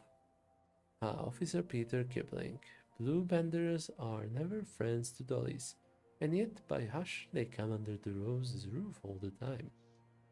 Peter is usually no different, though it appears today's ire has made a change of that. You're interfering in the confession of a crime, and trust me, madam, I'm well aware you're adjacent to said crime as well.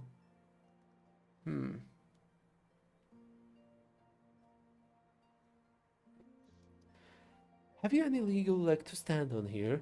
It seems to me that all you have is a coerced confession, hardly the evidence of one might require against a well-liked girl like Ariana.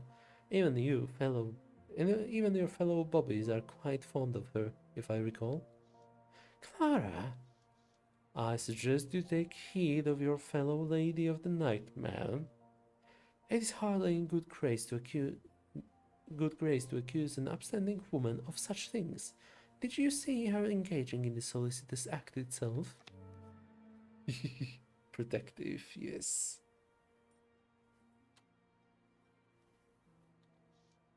It's by the way of closed doors and drawn curtains that Madame Zura can call the Velvet Rose a female boarding house, and a handsome sum traded to the right hands. While there's been a push to add stipulations, the law is primarily meant to entangle streetwalkers. Something I warned Ariana to avoid, unless she absolutely had to. Want evidence? I have the evidence right here. Kipling points at the ruffled dirt at Ariana's feet.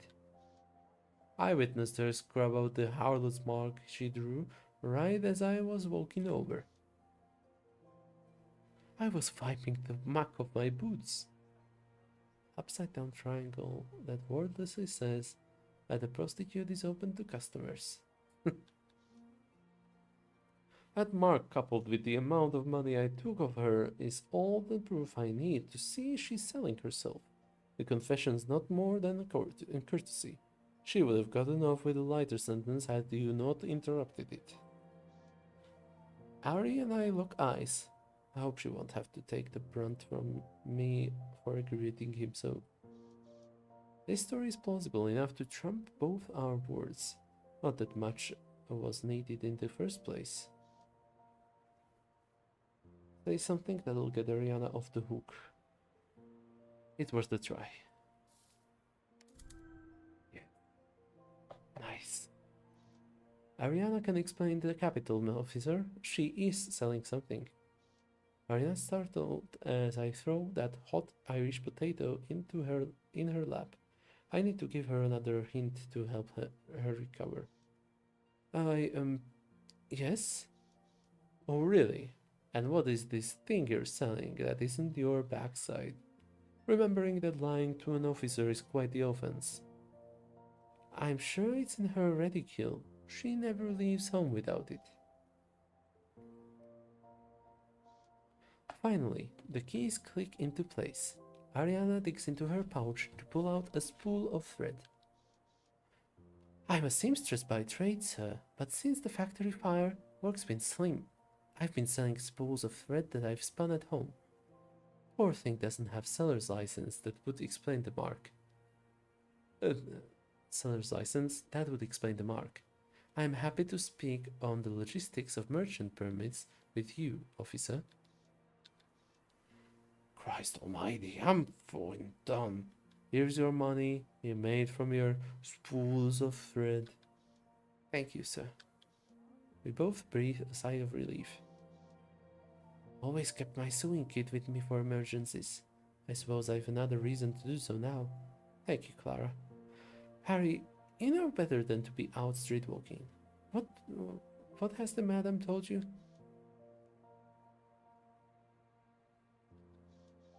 That I shouldn't ply my trade by broad daylight? I know, but Clara, you see, why do you think most streetwalkers use the cover of night in the first place? The money, Clara. I refused payment from that particular punter called Felipe, whom I've grown fond of, and now I need to make up what I owe to Madame Zora. I knew it. Ariana did it. You refused payment? I'll hold my tongue on that for now, but we should discuss it later on. I'm unsure what might take Zora. That's a weird sentence. I'm unsure what might make Zora angrier. I think it's just supposed to be unsure. I'm unsure what might make Zora angrier. Being short on earnings or drawing heat from the poppies. I'm sorry for snapping at you. Your lips are sealed, right? The madam mustn't know. Your secret is safe with me. At least he didn't haul me off to Scotland Yard. Even so, I'd better make tracks for the Velvet Rose before Zora catches winds of this. Hopefully she makes up the money back there. There should be clients present at this hour. Plenty of professionals fighting for them as well. You've been a grand friend to me today, really. Here, I'd like to thank you properly for your help. Ariana's fan. Ooh. A lady's fan, expertly fashioned from muslin and lace. Someone has good taste in such things.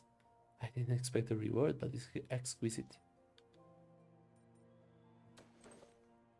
Yeah. Fan collector. Oh, there's still more. And protective, that's gonna be this. Secretive. Insightful. Polymath. Meticulous.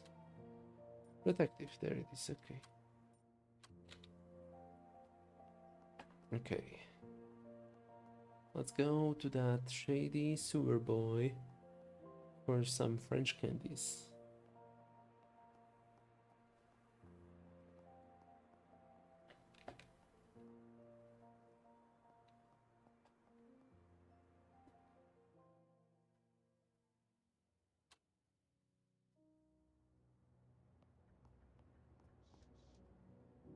Back again. You're not the first lady to take an interest. The Duchess of Berkshire is quite fond of the spotted ones. Madame Zora asked me to fetch her a box of French candies. She said you'd know the ones. Mike... but certainly, young lady. My meant Mademoiselle. Allison's, they're called. I have a box with Madame Zora's name on it right here. Much obliged. Okay. There were French candies to Zora.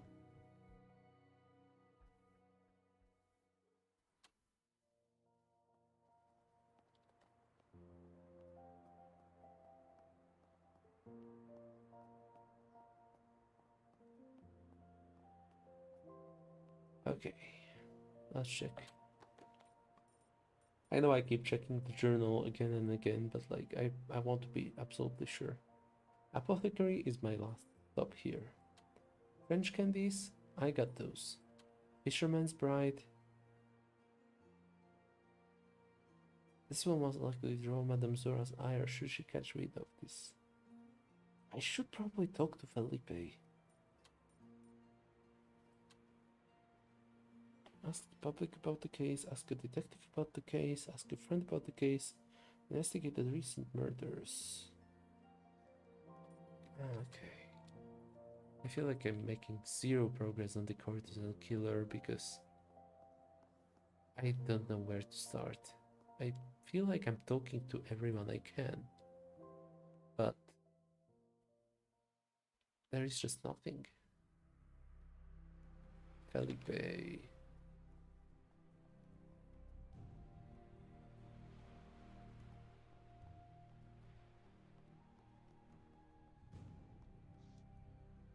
Sorry, I've got customers, Clara. He's rather wrapped up in his business today. Now see about this grouper here, or perhaps the sunfish, caught from the channel and delivered by steamboat just this morning. Ask for a cigarette. I'm not running a charity here. I doubt the Sisters of Mercy would be passing out gaspers anyhow. Get along now.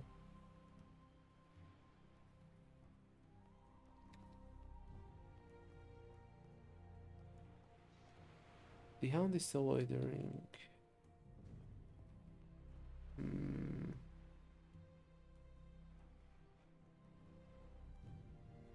Okay, I guess nothing else here. Let's go to the apothecary and maybe try to talk to some people on the way. Is Paul worth talking to? No. Maybe the shopkeepers?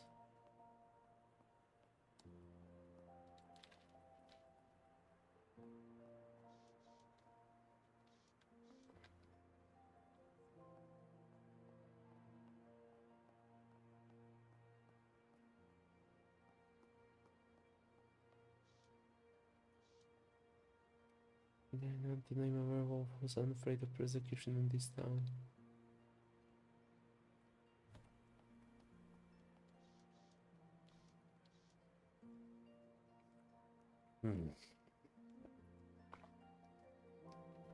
Hello, Bacon.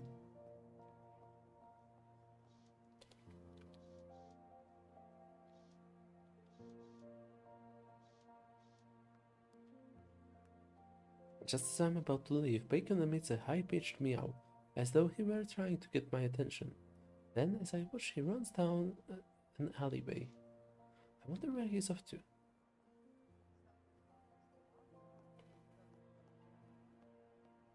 Is the cat gonna lead me to the crime scene or something? That would be interesting.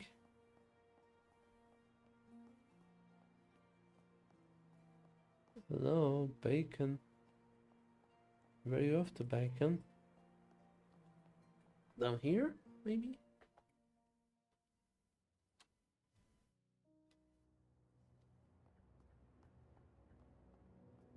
No, not here.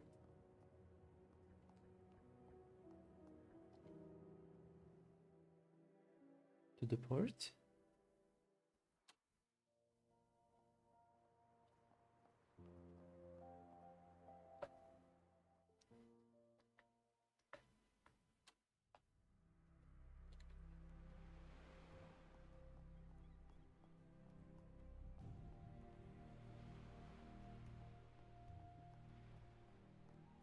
Okay, I don't think Bacon's gonna be anywhere further.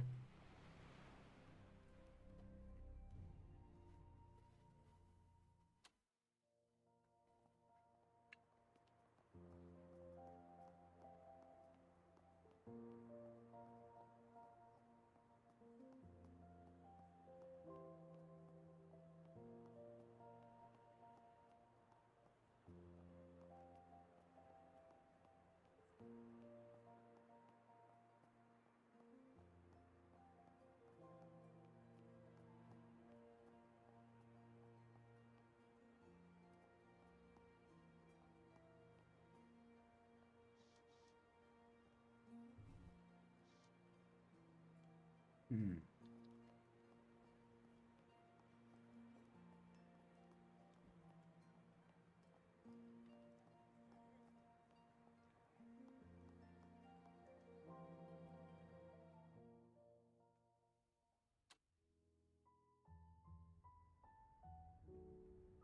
Oh shit, I already crossed 3 hour mark. Oh well.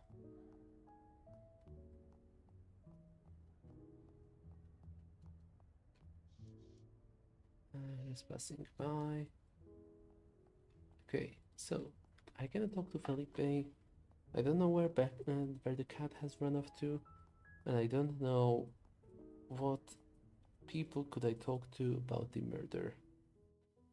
Possibly the priest, the preacher, who walks around the square if he's still here. But no. Let's just get that candy.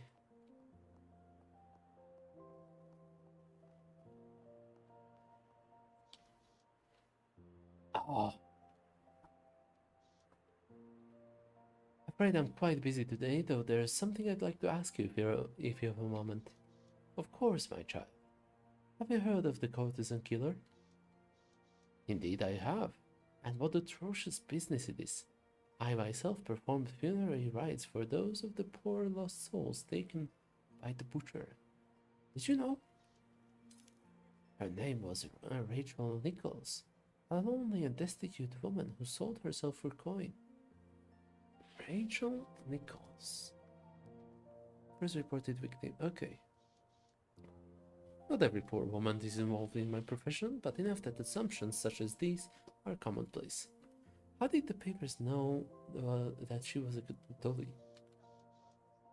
Well, I do not know, my child. She was a vagrant, and in quite the state come the time of the funeral.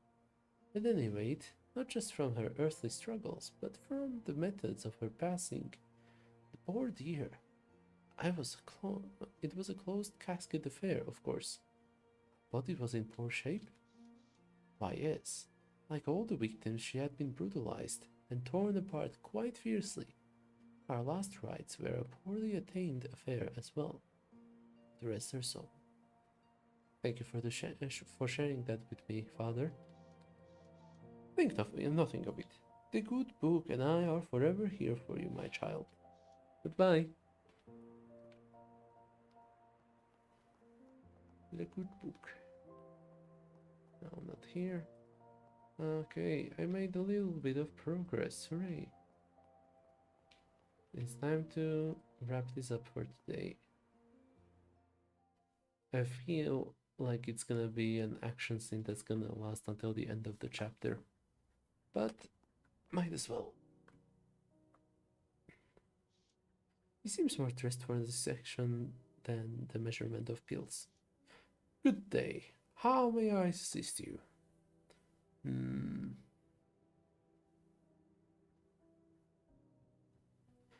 Might you have this in stock? After skimming the note, he peers up at me, then back to the note, then flips it over to see if there's anything written on the backside. Whatever silent conversation this man is having with himself, it would be nice to be included. I need to grab a couple of things from the back, along with this. Be just a moment. From the other room, there's a sound of careful rummaging, as if he's trying to make as little noise as possible. 2 minutes gone by. He's taking his time back there. Is he speaking to himself? If he has a police telegraph lurking in the back room, he might be peaching on me. Though advertisements for such concoctions are abundant, these pills are not technically above board. It wouldn't do for some choleric copper to get it in their head to pay Madame Zora a visit.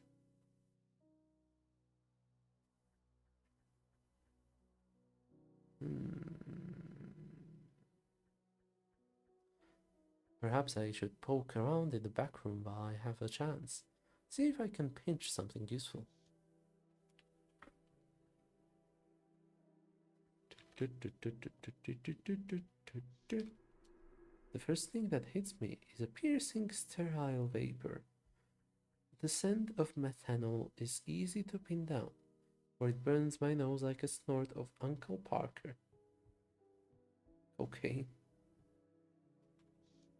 Still, there are other chemicals in the air that I cannot identify. I've been in enough bubbles to know a homebrew when I smelt one.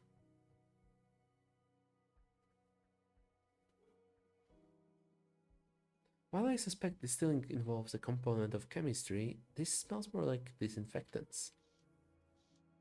His nose hairs must be absolutely singed if he's used to this. So much for times of famine. Even in this obscure darkness, I can make out several cabinets. But do they even contain apothecary wares? And where exactly has Gray gone? He seems to have utterly disappeared. Oh, do I turn back? No, let's forge ahead. I'd best be swift about it.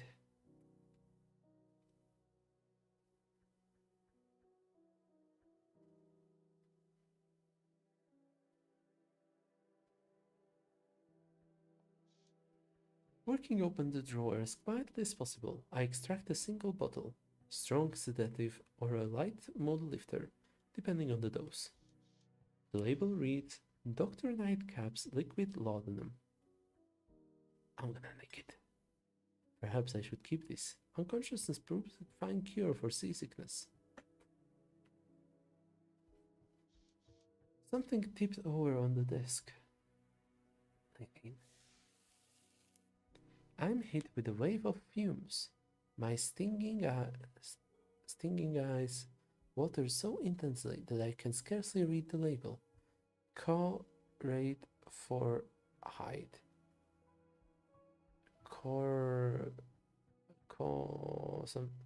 Concentrate formaldehyde.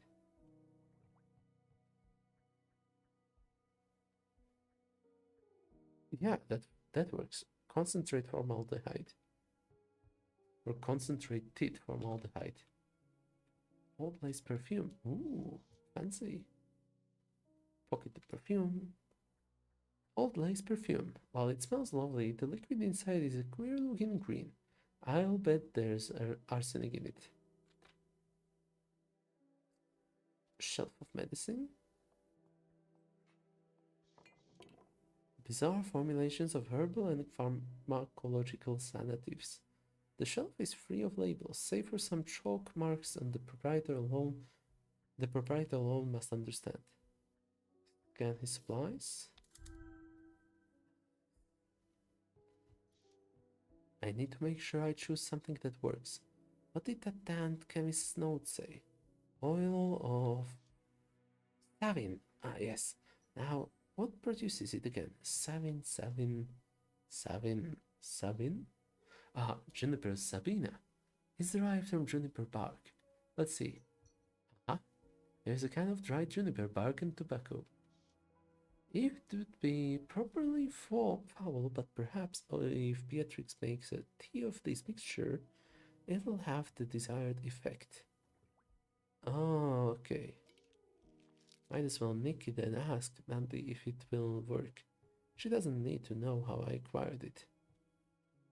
I should not ask her. I should head straight back home. Okay, now I feel like that's gonna be a secret door, so I'm gonna save it here.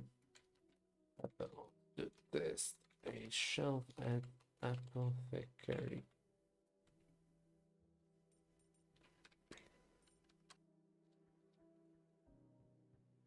Let's just see if that's work.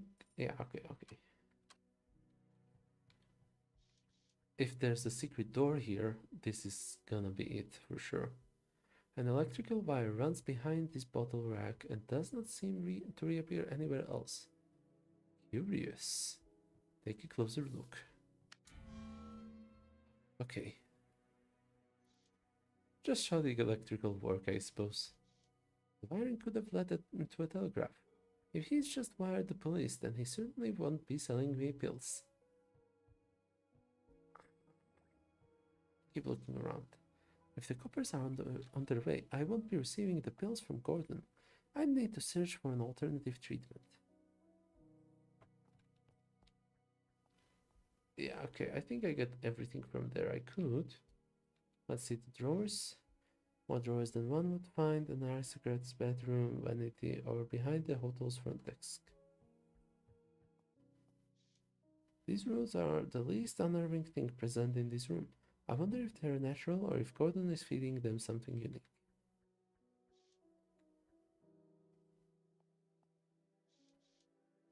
Hmm.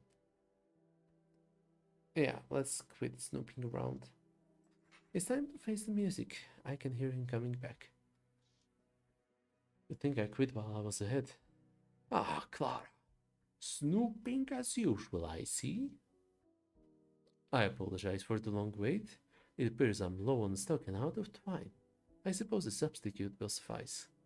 He sets down a container of silk sutures, wrapping paper, and the bottle itself. The label reads Saxon's English Female Pills.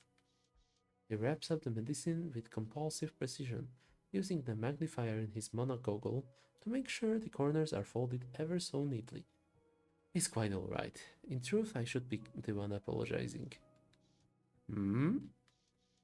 For assuming you were splitting me over the pills, and how I might have considered pinching half your shop in retaliation.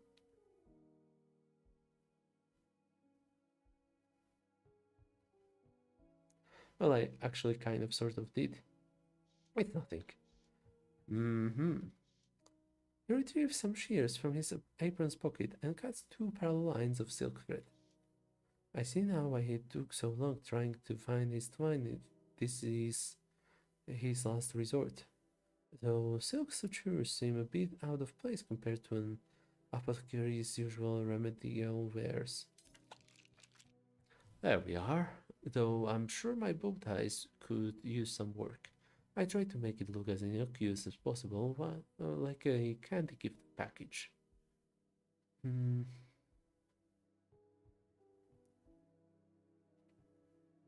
I wasn't expecting the local chemist. No, wait. You didn't have to do this, but you have my genuine thanks. It's not part of my job to pass judgment on my customers. I wish more would say the same. Besides, this is the best obstacle I can provide. If you get heckled by a bobby, I know you quite well, Miss Reed, but I won't tell anyone you paid a visit. I wager there's a market for a woman's unmentionables, and it's good that he's looking out for his customers. Mr. Gray opens his mouth to speak again, but is interrupted by a voice outside the shop. Shit. And I heard the angel of the waters say, Thou art righteous, O Lord, which art and wast, and shall be, because thou hast judged us thus. Is that notorious preacher pacing the square? Speaking of judgment, for they have shed the blood of saints and prophets, and thou hast given them blood to drink, for they are worthy.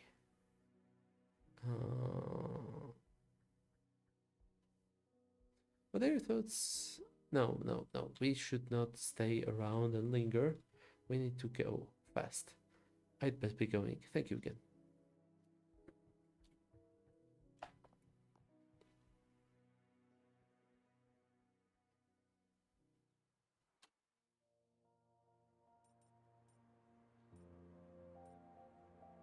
Palladium. Here we go.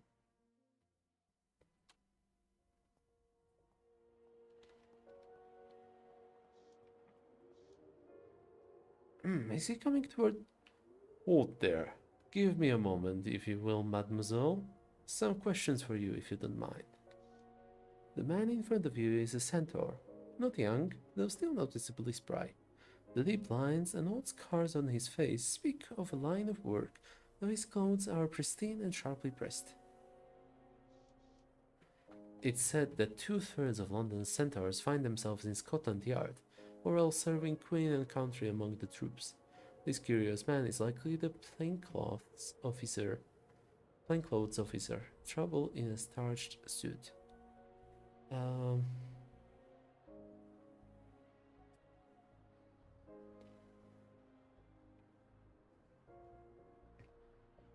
Dreadfully busy today. Apologies, but I must be off. You have my assurance that this will only take a moment. I wouldn't wish to keep you from your obligations. He meaningfully eyes the reticule strapped to my belt. Has he been following me since Grace? Quite unlikely, but all the same. The pills are not illegal, though Tin Ribs oft forget the fact when it serves them. Either way, it's best not to give them an excuse to take further interest in Madame Zora's affairs.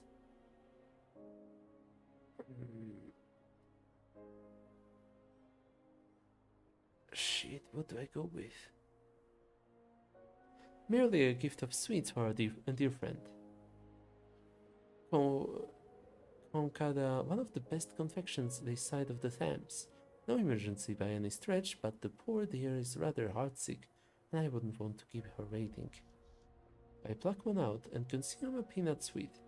By crafted happenstance, the man is given a view of my open reticule, which seems to be bulging with little else but the glass jar of sweets. The pills are hidden safely beneath. Would you like to try one, mister? Ives Chalamet to all, mademoiselle. A pleasure to make your acquaintance. I'm afraid I have to decline your kind offer. I must insist. My inquiry will only take a moment. Oh, she. Might you have seen any strange patrons lingering in the area as of late? Stranger than usual, that is. The Rose takes the discretion of its clientele quite seriously. There's any number of things this might be... There's any number of things this he might be after. Gamblers and gin soaks. I'm afraid I've witnessed only the usual gamblers and gin soaks. There was a young woman earlier, reporter of some stripe. Why, just this week I met a lady who was convinced she was a werecat. Is that the kind of strange? No, let's go with secretive. I'm afraid I've witnessed only the usual gamblers and gin soaks, sir. Is that right? Well, it's duly noted then. One more thing, quick as you please. Have you an opinion on this courtesan killer the papers have been covering? Only what the papers have printed. I have a bit more info than that, but I am not free to list a variable who's who of the Madame's regiment of workers to parsing. I have a bit more info than that, but I'm not free to list a variable who's who of the Madame's regiment of workers to any sod of the street.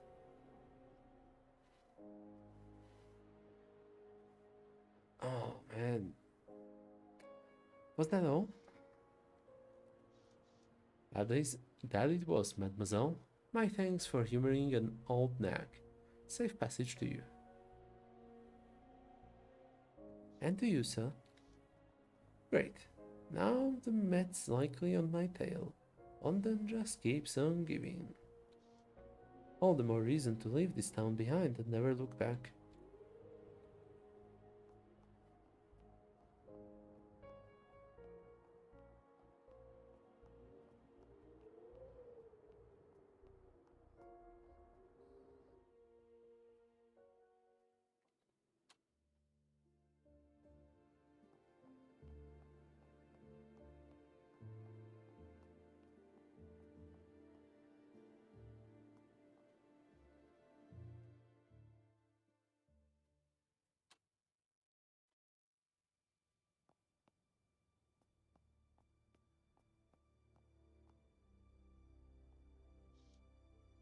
Bea turns to regard me. She's anxious, but hides it well.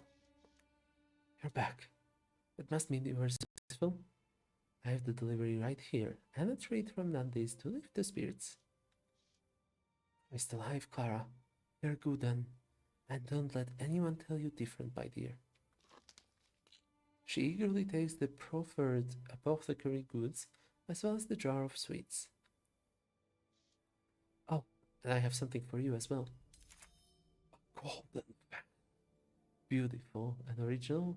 I have never seen one like it. This is wonderful. Thank you. If only she were this amicable all the time. Thanks much, Clara. I'll be sure to let Madame know they were delivered post haste if I happen upon her first. I'll try to happen upon her first there.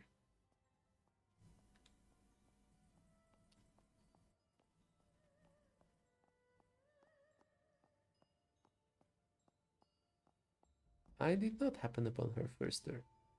Cup of tea. It's gone cold. How about that letter? Correspondence of Madame Zora's letter itself has been removed. All that remains is the envelope. Say the envelope lacks a return address, though it seems it was delivered to her residence on Cable Street. Perhaps the letter was of a personal nature. Oh, Madame Zora is down there, next to the piano.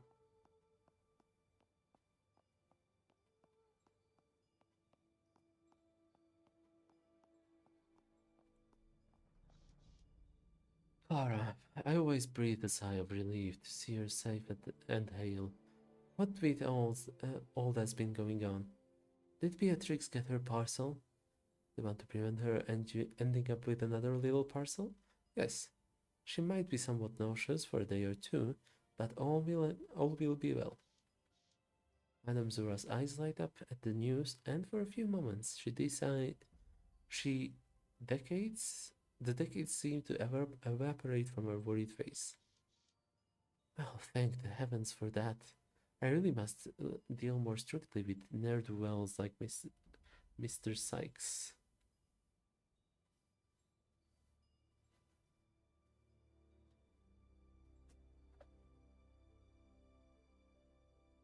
I'd say they both share the responsibility. A little more professionalism on Beatrix's part would not go amiss.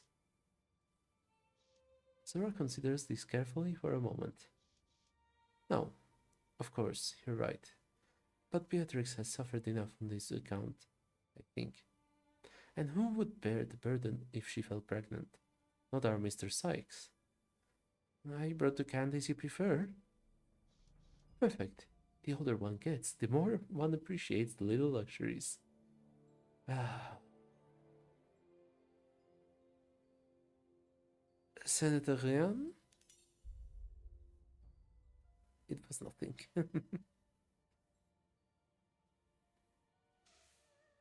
I hope she appreciates it. Well, I suppose I'll be off now, Madame Zora. Take good care, my dear. Okay, that's pretty much everything dealt with. There is an opportunity to talk with Clem downstairs. And Lou. Hello. What's a buxom lady like yourself? Oh, Clara, my duck, it's you. And it is. Were you about earlier?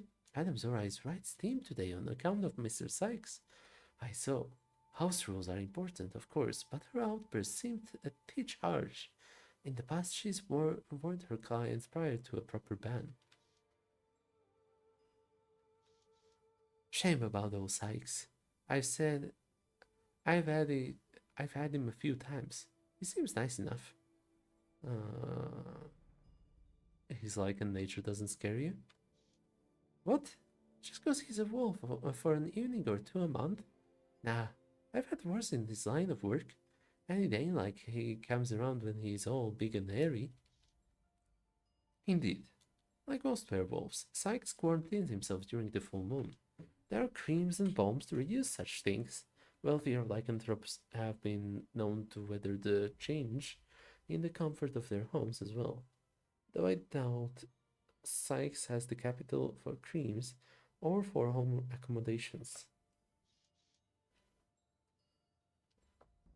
You remember the Arcabuamelu that came around the rose for a while? Now that was something. Not bad per se, but certainly something. Indeed. I'm still convinced the dear soul wasn't under the effects of some miraculous hex, rather than a true ac- Acrabuamelu. Being with the torso of a human atop the body of a giant scorpion. Holy shit. That would be. Oh, yeah, that sounds messed up. I suppose Sykes will be back before long. It was nice chatting, Lou. Well, back to work with us then. Love a good chin wag me, but it doesn't put coin in my pocket. Be seeing you, Clara. Yeah, about that. We're not gonna be seeing each other, I guess.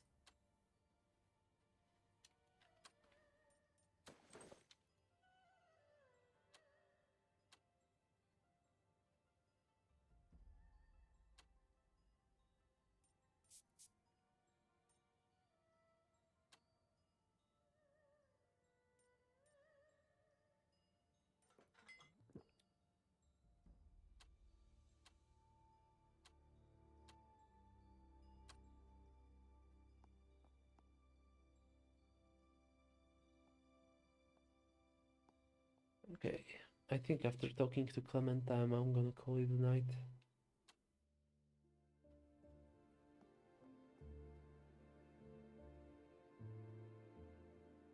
Yeah, last of London, talk to Clem. Jamie? Afternoon, Clara. You're about what's happening nowadays? By the fates, did Clem buy into the fear-mongering too? Horrible things. I worry for you and the workers upstairs. You seen what the latest papers are saying about this courtesan killer? I've seen them. Hard not to, I imagine. These killings are part of London that I'll be happy to leave behind. A mad panther, you think? Or is it something more shadowy than that? Could be some hoity-toity talking, taking out them, but got too close. I must admit, it's a fear I am not unfamiliar with. Another reason to ensure one has a network. That one is a person who will be missed. These were much simpler in the days I ran with Molly O'Malley and her lot. You see that gossip monger lingering around earlier? Not the first time I've seen her around here. And speaking just between us girls, my duck, she hasn't sampled the wares upstairs any of the times she's been. She's only after clients' personal details, one would assume. At least not as far as I've seen. But what does old Clem know? On the brighter things. Ready for that dram? Not just yet. Off with you then. Okay.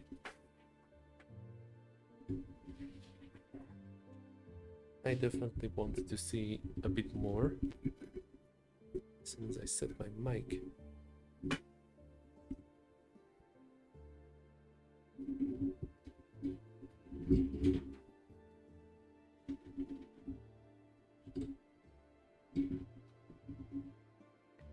As you can tell, I am a very professional streamer.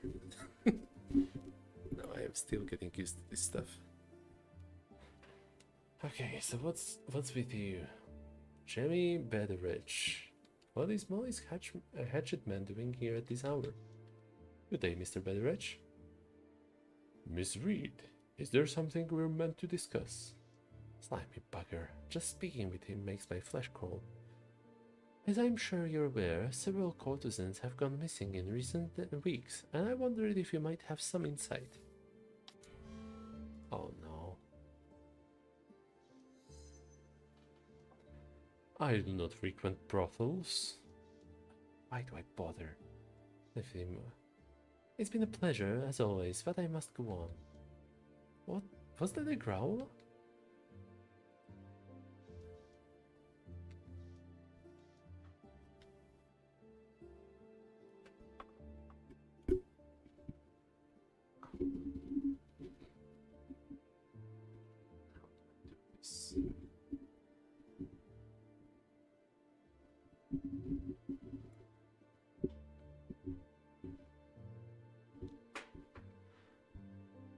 I guess this is as good as it gets. Okay. Calvin?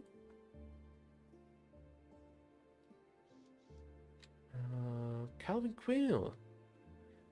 Ah, my imperious neighbor, my connatural cohort who endures alongside me in that house of beautiful vice and misery. I knew you long before either of us took up in the bell jar, Calvin dear. Cannot a man wax poetic on his lot in life? Don't tell me even you have turned sycophant, my noble adversary. Miss Clara Reed, what a shame. How many drinks are you in, Calvin? It's a titch early to be chasing the green fairy, is it not?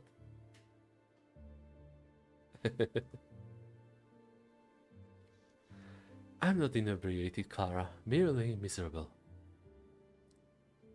Calvin, dear, I haven't the time for a proper chat, I'm afraid, but might I at least ask why?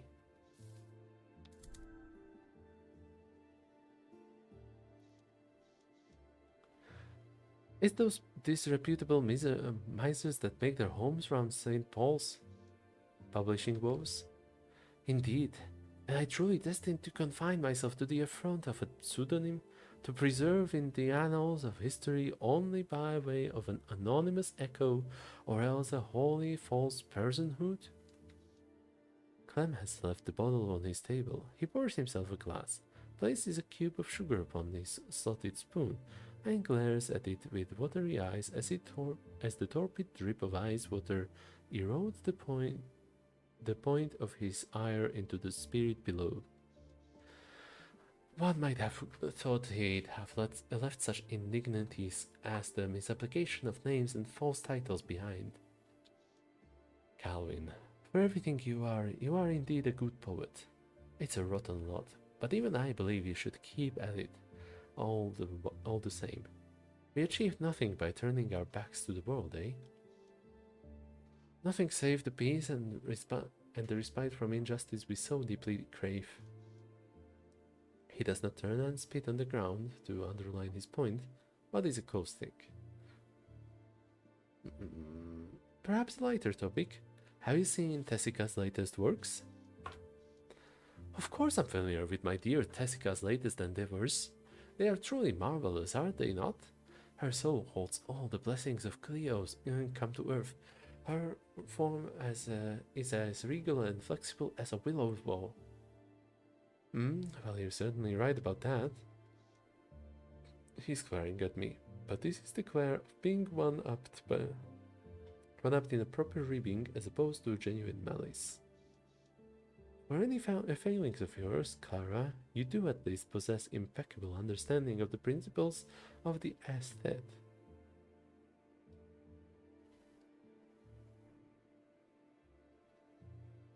Perhaps it does say something about me that I can earn such compliments from you of all people, Calvin. I suppose you did manage to distract me from for some short while, Miss Reed. Seems some things are in order. Anytime, Calvin dear. Chemi. Stage door. Deity? Nike, the Greek goddess of victory. In my experience, there aren't many victories to be had in a casino.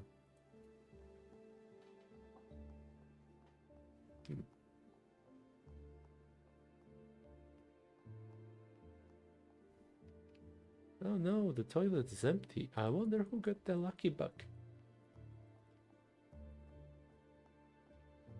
Okay, let's go. Let's have it then. I've no more to do until the performance. Hear, hear, Dove. Good company, not exceptionally foul spirits, and the rest of our lives out in front of us, eh? Here's to London. To London town, and many more to come. to London town and a fresh start far from it. A dreamer is one who can only find his way by moonlight, and his punishment is that he sees dawn before the rest of the world. Okay, Bixby's contract was most certainly not an overgrown cane rat. Sucker Jones, one of Molly's augmented ruffians, was suffering from a vicious mutation which cost him his mind before you were forced to end his life. Molly herself may have work for you soon, and Dante's boss has a new module for Otto. Right, Dante is very likely Leo. Bixby said we'd have a drink to celebrate my success with Sucker Jones. Hold on. Oh, I cannot save right now. Boy, that's a centaur who can really hold his liquor. I'm still a titch woozy. Nonsense. We should have had one more. Alright, Otto. Alright, Otto. Let's see about the rest of today's business. After you, Mr. Terry. And that's it for today.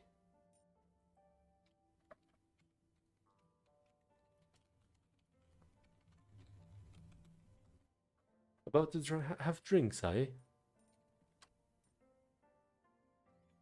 It's a good game. I am glad that I got the opportunity to stream again, even though it dragged out 1 hour longer than I originally planned. But not a big deal. I can deal with it. Thank you for watching. I hope you had just as pleasant of a time as I did. I wish you all a great rest of the day.